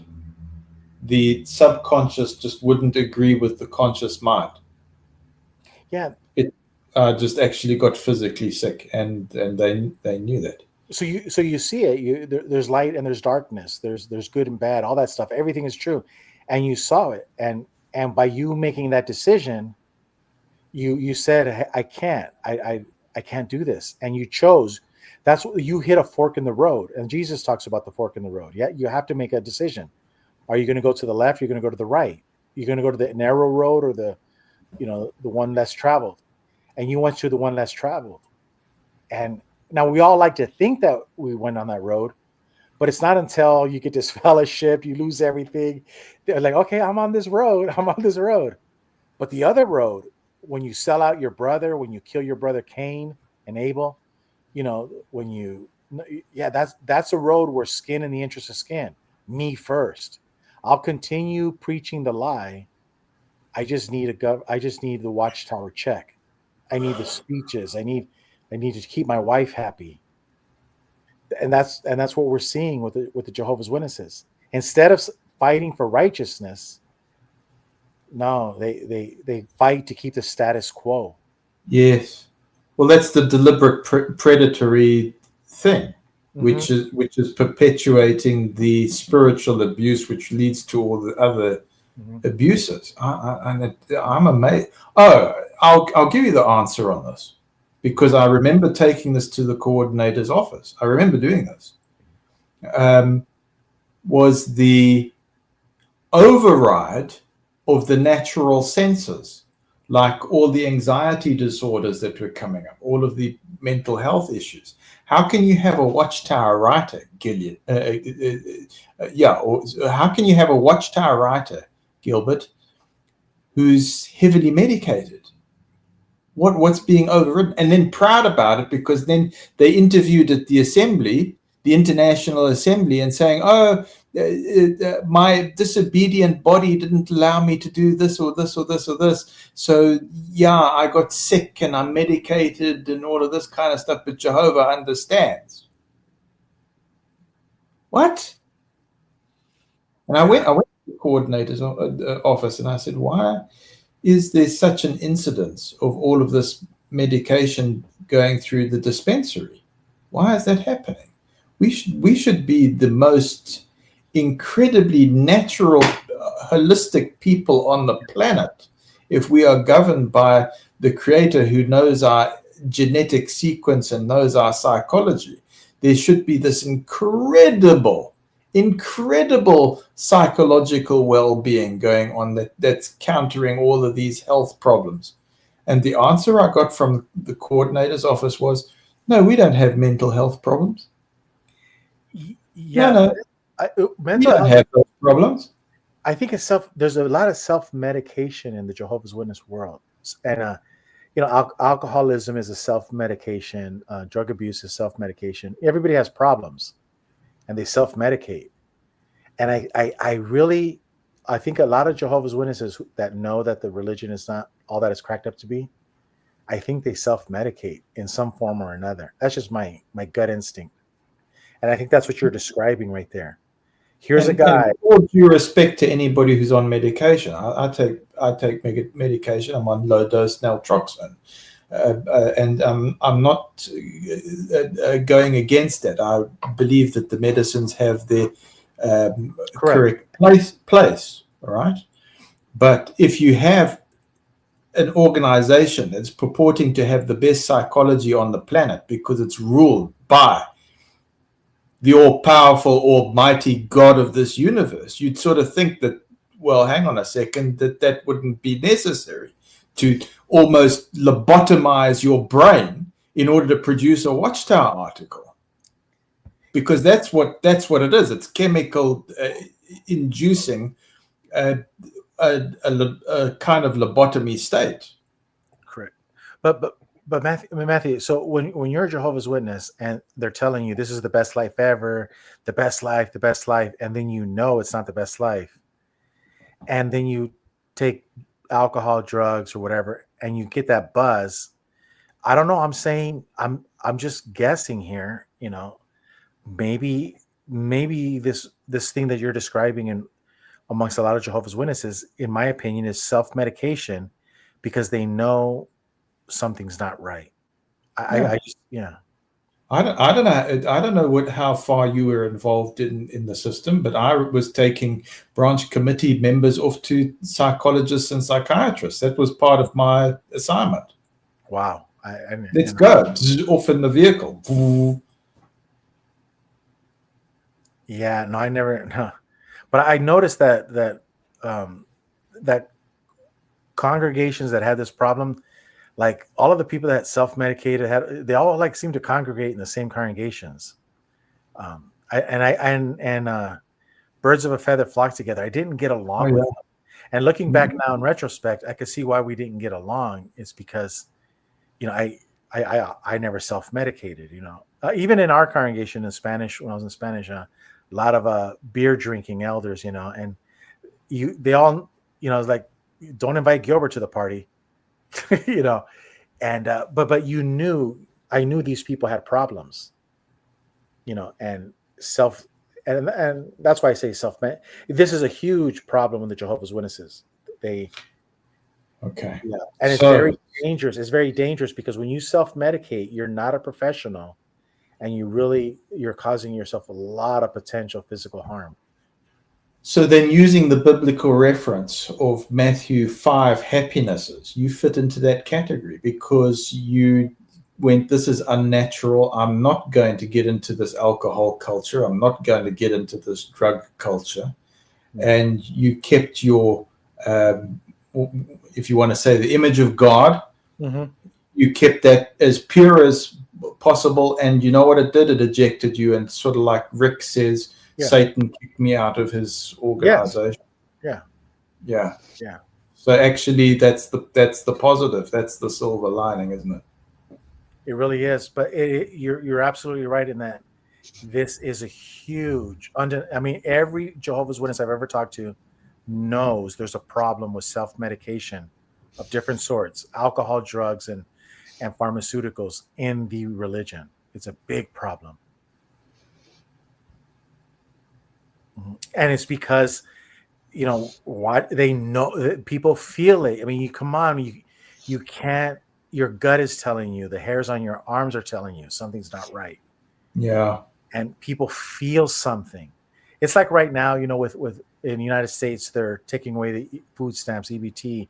People feel something. No, something's not right. Something's bigger. Or, you know, we know we're not going to go to Venezuela because people just have a feeling like, no, you're lying to us. It's just a feeling. Well, no different than the Jehovah's Witnesses. The Jehovah's Witnesses have feelings, and they're not. Their coping mechanism is not a good one. They're left out in the wilderness. They really have nobody to help them cope, it's dangerous. And Gilbert and Linda James, also respect to the community here. I look at Debbie Moore, and yeah, we carry wounds, we carry scars, and it's complex. And please be assured of deep respects. And if any of this is triggering, apologies for this. But we're also confronting some of the difficult truths here. And we're confronting the difficult truths for the purpose of healing, because that's where love grows. I don't know any other method. I don't know. So some of the truths that we discuss, they are hard truths, but please be assured of deep respects. Yeah. If we were talking about things the way we are now to somebody who's never been involved in this organization of the Jehovah's Witnesses, they would look at us as though they cannot fathom what we're even talking about. Sure. This is helpful, or it can be helpful. And yes, it can be triggering, but more so helpful. I mean, Gilbert, you were talking about self-medicating, if you're involved in a group of people, or a group of people, and you keep getting traumatized over and over and over again, you might become trauma bonded to the person Yes. or group of people that keep traumatizing you. Yeah. Okay. And so in Stockholm, there was a bank robbery, right? And the Yes. hostages somehow bonded with their attackers. Mhm. And when they walked out and these hostages actually cared about what was going to happen to them, psychologists were like, what the hell? We just rescued them and everything. They bonded with the perpetrators, okay? Patty Hearst was somebody in the 70s that was the granddaughter of Hearst, who had a newspaper. You may have heard of Hearst Castle in California. Very rich person. Okay, his granddaughter was kidnapped by a, I forget what they're called, thrown in a closet, beaten the crap out of, raped, and all kinds of stuff. Okay, she was traumatized. She ended up with a different name, assisting these people in robbing a bank. Her new name was Tanya. Okay, what causes these things? It could be the trauma, is where I'm going with this.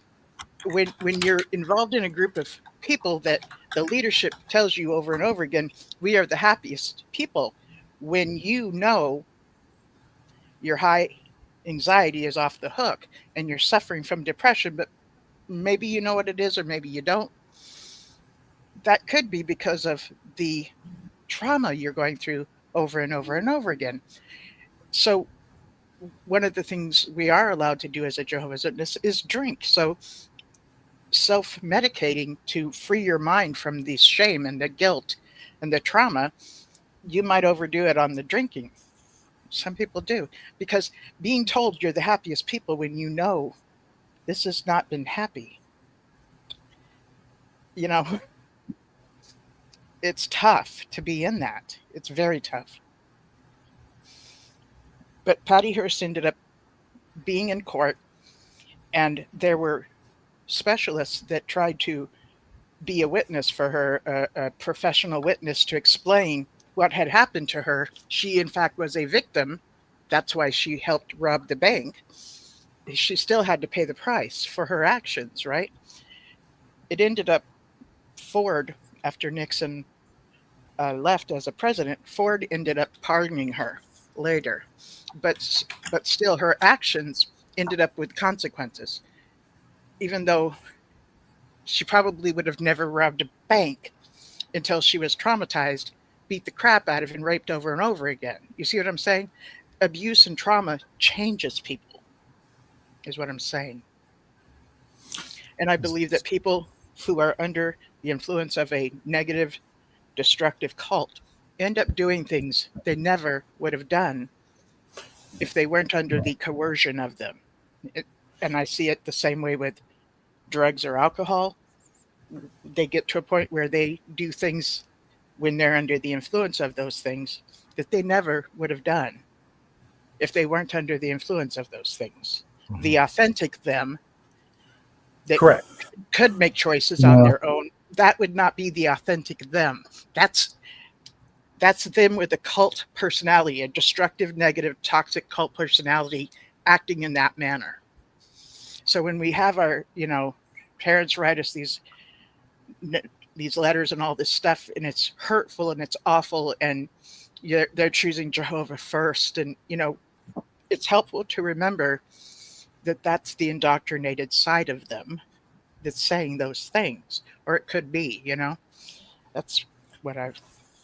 So, Linda James, here's my little take on this. I think the more discussions like this with Gilbert, with those in the chat, the network like Six Screens and all the other various affiliated networks, my belief is that this is training the AI semantically and with Maybe so. semantics. Yeah, it's my hope, it's my belief. And all of these channels that you're talking about, we're kind of like throwing out some thoughts and ideas. Like Rick Farron will bring up something and then he'll tell the audience, give it your own spin. What do you think about it? So he's really actually helping us to think independently, to creatively think, that might be this, that, or the other. And we call in and we say that. So it's getting us to be outside of the confounds mentally that we were trained to be within. So even if it's wrong or inaccurate, it's still opening up the possibility of thinking critically, thinking of the possibilities. So it's helpful, Yeah. Look, I refuse to be isolated by an abuser. I'll call the cops. What's interesting is when you're groomed and have no idea the groomer is even grooming you, and you have no idea you're being abused. That's the problem. Because when that's the case, we believe it's love. And that's unfortunate. If we can isolate, if we can self-isolate and only receive information control only from this group, that's all we know, right? So when we find ourselves in a situation where it looks like we're being isolated, that might in fact be dangerous. Okay? Think about that, I always show everybody that picture that I sent you, Linda. And that picture is a picture of George Patton. You see it on the screen right there. I put it on your thing. And George Patton, he was a general, right, in North Africa, World War II. And when you think of all of the things that he accomplished and all of the things that you accomplished, he accomplished a lot more. But the reason he did it, because he says, if everyone is thinking alike, then somebody isn't thinking. And you're absolutely right, Linda. We're not good listeners. We have to be good listeners. Just listen to people. When you start listening and letting other people think, and then you think like you talked about your true self, right? You say, well, are these my thoughts or are these somebody else's thoughts? Well, then you'll be able to accomplish as much as he accomplished. And that's the whole point. So a lot of times we can't accomplish the things that we really are capable of because somebody is doing our thinking. Somebody is influencing, we should be influencing our thinking, and we should always be listening, and we should always be, like he says, if everyone's thinking alike, well, that gives room for other people's opinion. You're the kind of person who's, I want to hear what you have to say. I don't have to agree with it, but I want to hear it. Exactly. Yes. And that's how you grow as an individual, and you accomplish great things. Yeah. I believe healing from a group like this is because they squander our ability to develop our own true, authentic identity. What is our responsibility as we're healing is to develop our own personality. So So we are to think about, what am I wanting to do? What am I attracted to? What are some of my self-interests? If you notice, we couldn't pursue self-interests within the organization because it was labeled bad, worldly, whatever. But I truly believe that if we could have pursued some of our self-interest, that would have helped us develop our own authentic identity. Well, we get to do that now. Okay. We can go, oh, this looks attractive, I'm going to go in this direction. Looked good yesterday, and today not so much. So I'm going to go over it this way. And then Yes. we'll decide what we enjoy along the way, and we develop our own sense of identity, and we become more comfortable with our own decisions. Correct. So that's one of those things that I believe is a healing after we leave a group like this or an abusive situation. Correct. So that's Yeah. that's my goal Yeah.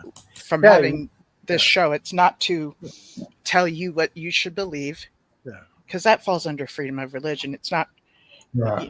I just want to tell people about the techniques and the tactics that are used to be Yeah. coercive to other people.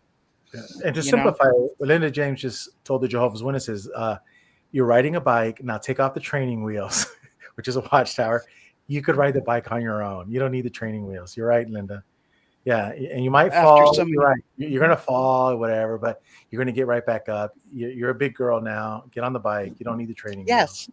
Yeah. Yes. And even though we're in a body that's 40 or 50 years old, Yeah. we're still mentally or Yes. developmentally, socially stunted. So we might be kind of 4 years old in those areas, but that's okay. Right. Yeah. It doesn't look that way to others. We'll just keep getting up and going again.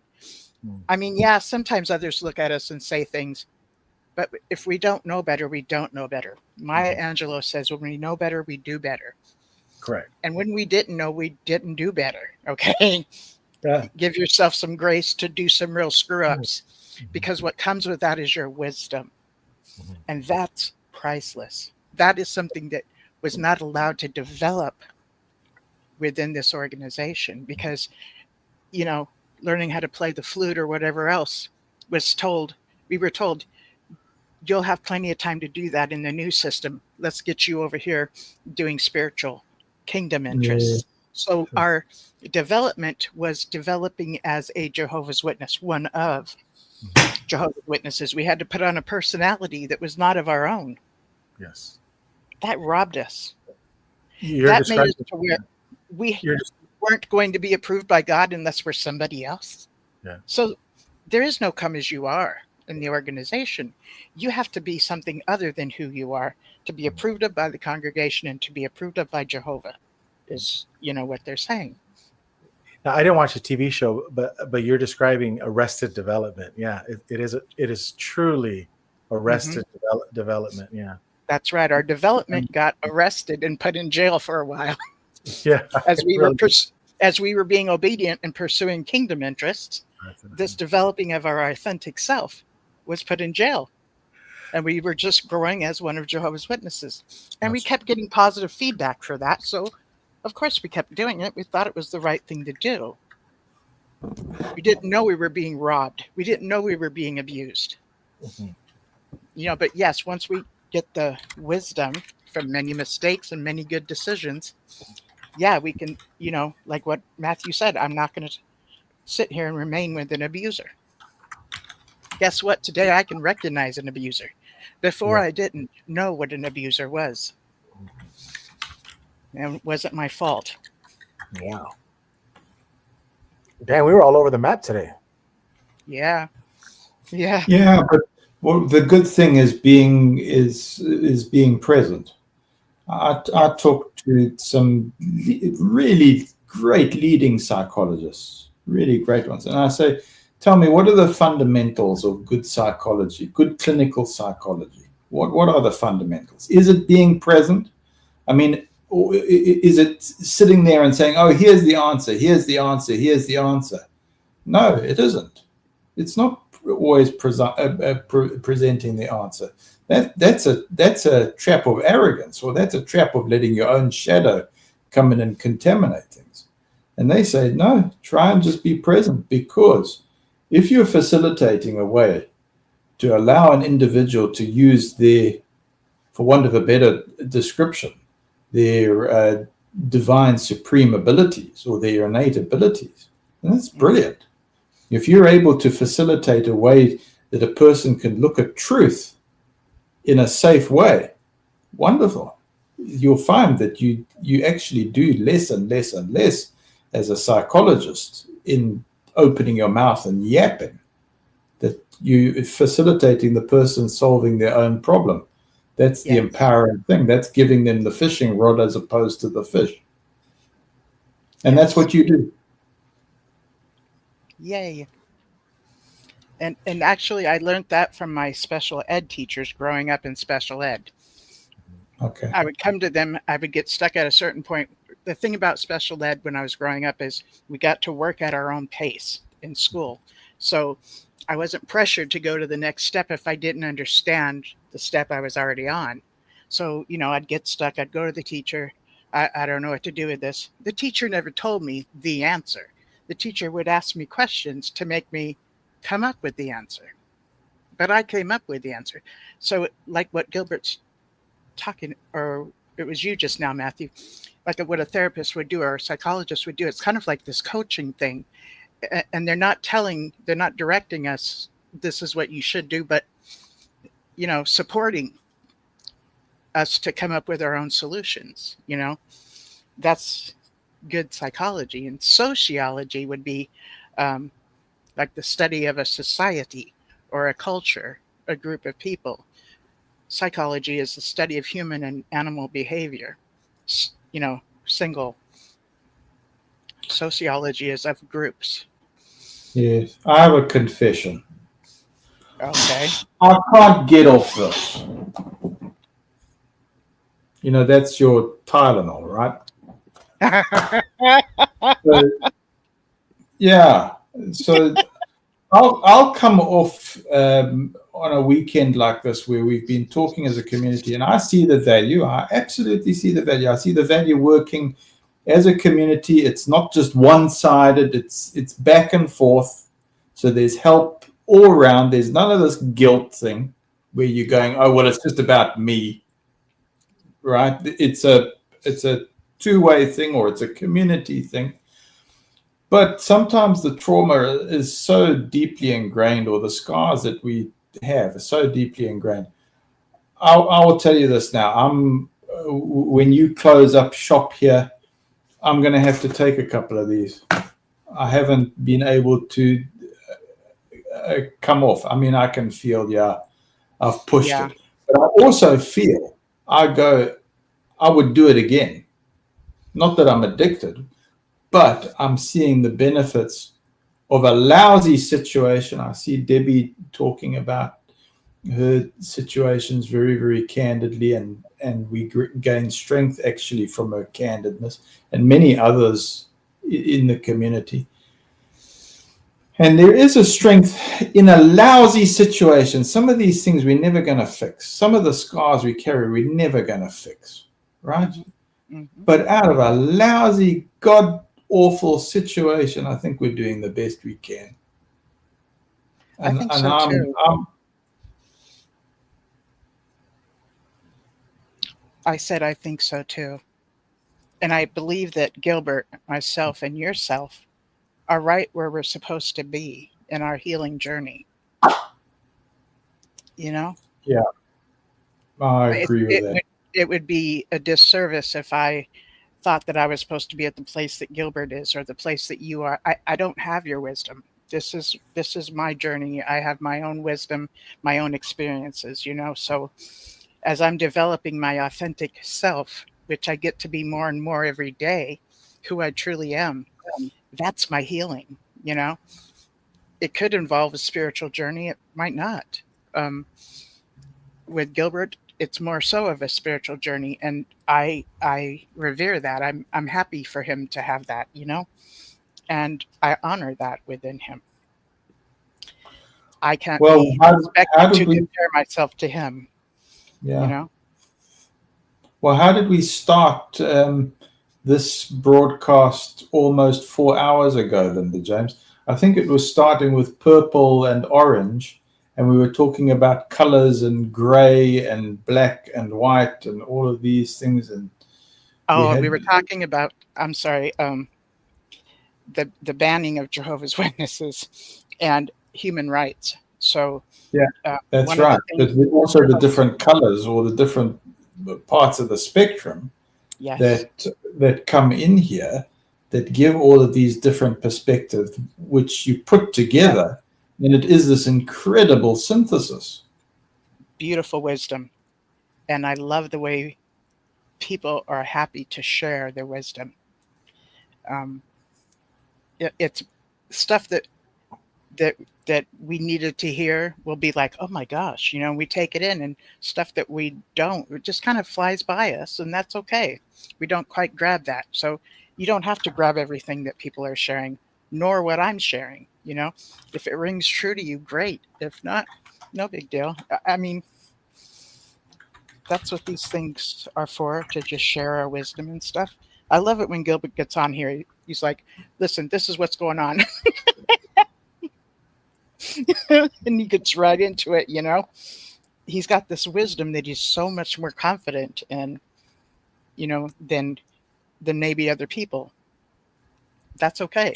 If you feel that your wisdom is less, I'm talking to viewers and stuff, that's okay too. I believe we're right where we belong in our healing journey. And what happens in our healing journey, the more that we develop into our authentic self, the less fear we're going to experience, less trauma we're going to experience, and the more relaxed we will become. That's my hope. I'm Sure. not about tearing down the watchtower. There's been times when people have approached them and said, we want you to change these certain things, and how successful that was how successful that was.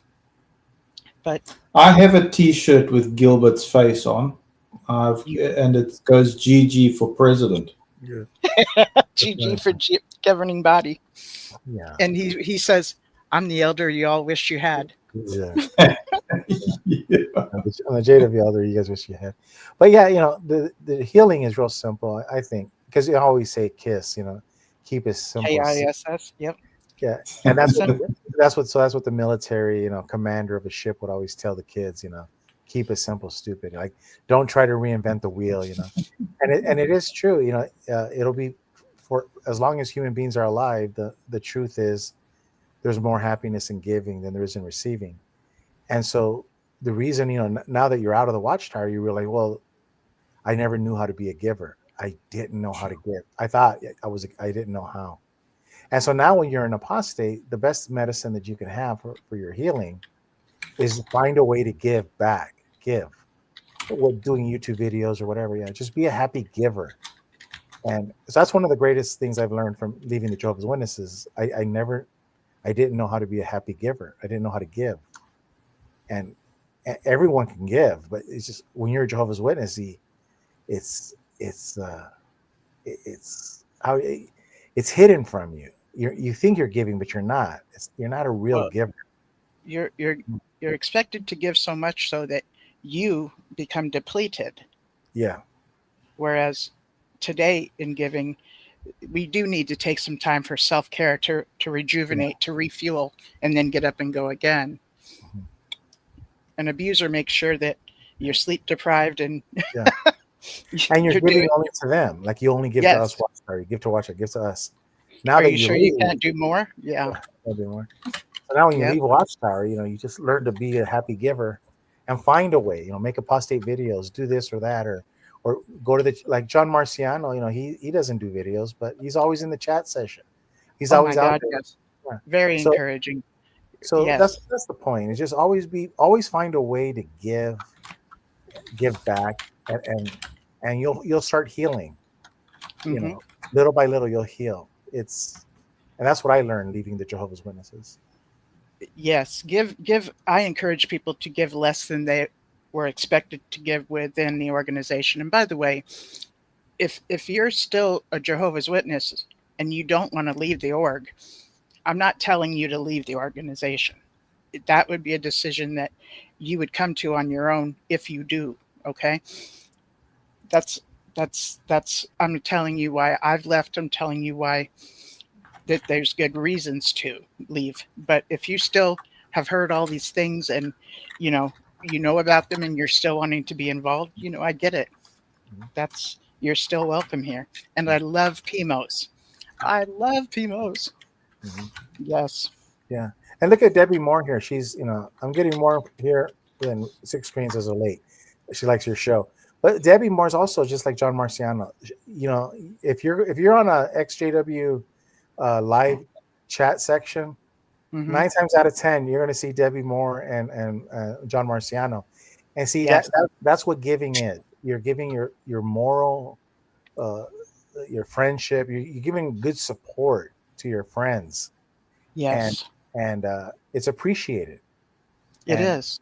Yeah. And see, so that's how you heal, is like you're actually contributing to the success of other people, And you know what? Mhm. For the most part, the previous Jehovah's Witnesses, or those that are still Jehovah's Witnesses, are very encouraging people.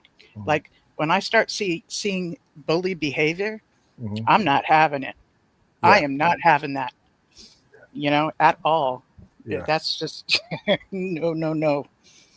That is not welcome here. So we've been able to make peace with a lot of things. Whether Norway rules this way or whether Sweden rules that way or whatever, I think we're sort of making peace with whatever shall be, Mhm. and reclaiming our power back. And I think we're in a good place, or getting into better places in a And those of us- lousy. I'm sorry to interrupt, but those of us that never had power, we're getting to actually develop it. I'm sorry, Matthew, please go on. No, you said it well. I like that. Yeah, because so many women, ex-Jehovah's Witness women, have more people watch their videos than the Jehovah's Witness elders when they give speeches. Think about that. I mean, let that sink in. You're a Jehovah's Witness elder, you can give a speech, and a little old nobody from Smallville, Arizona, Smallville, New York, California, whatever, just small town, and she'll have more people listen to her than listen to the elder speak. That says something. A good example of that was that Hispanic gal. Remember the Yeah. Hispanic gal? God, Yeah. what was her name? An older woman. Oh yeah, Yeah. she used to be on the chat all the time. Not Rita.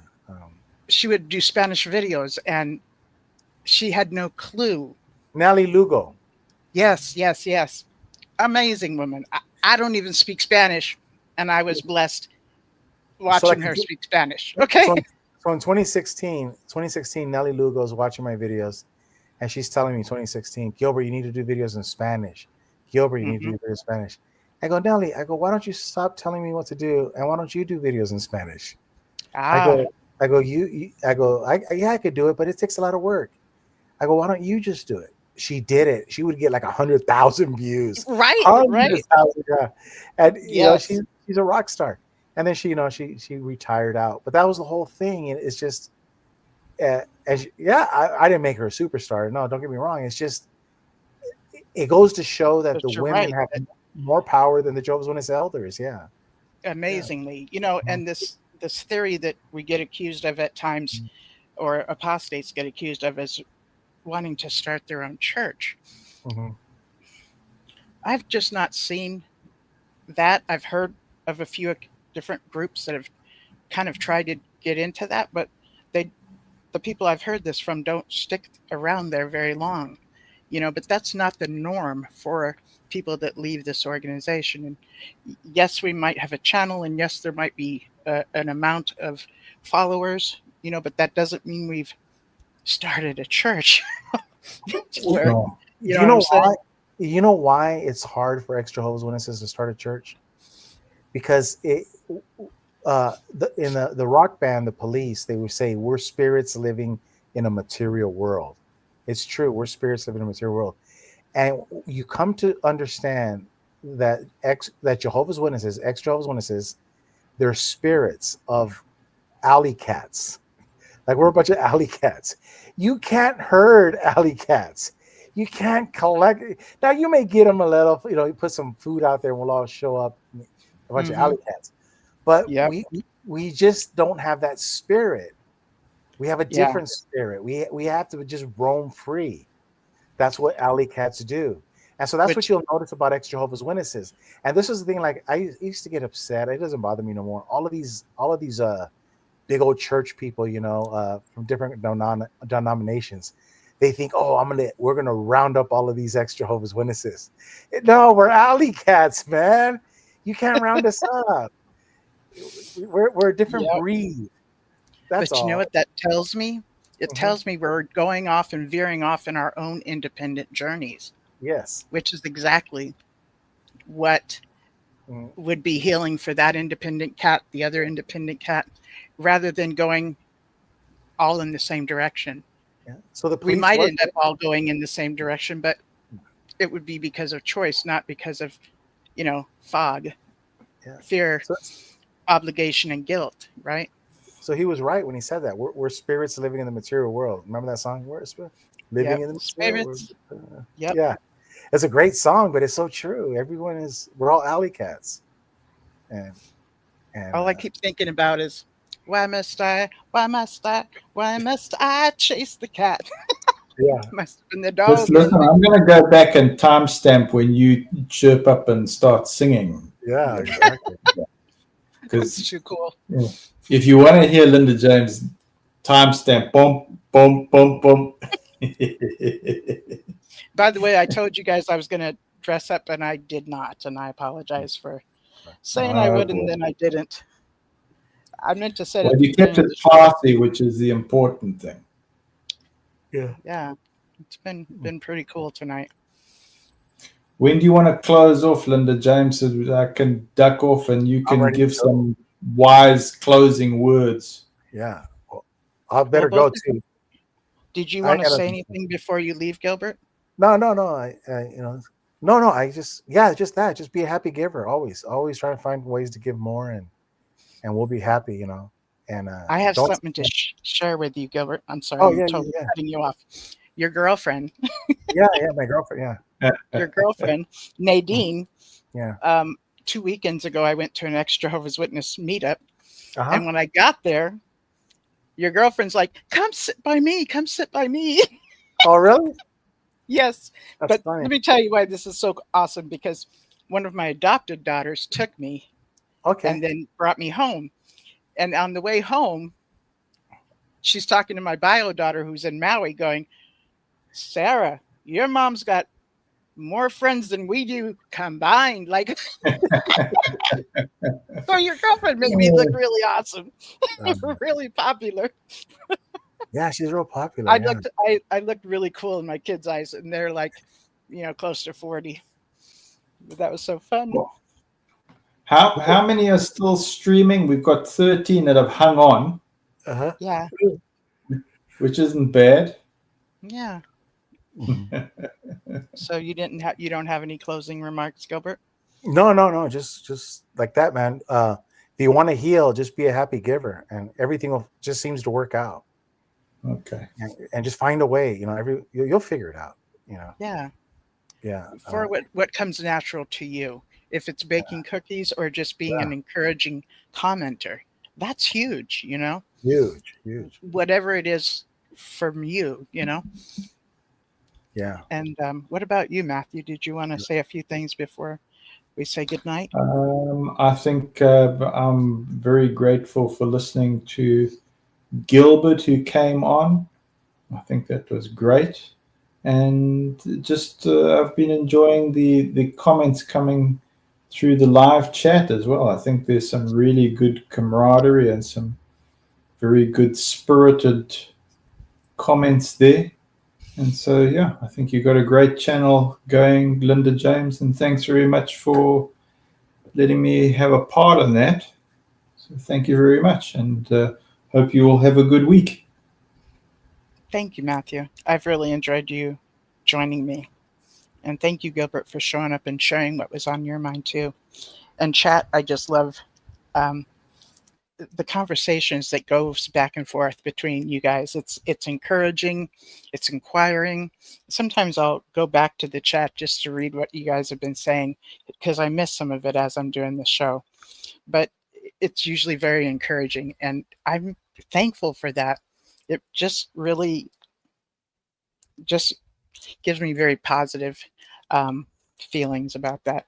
So thank you for being here, whoever watched tonight. And anybody who watches in the future, thank you for showing up and listening to this. And if you think it benefits anyone, please share it. I'm not about really pushing this channel. I'm kind of just letting it grow organically. So, no pressure, but please like this video. It really does help a lot to get out to other people. So, like I say every single week, this is truly the highlight of my week. And I truly enjoy being able to have fellowship with all of you. And I appreciate you all very much. So I will be talking with you next week. And I'm saying goodbye at this time. So good night, all.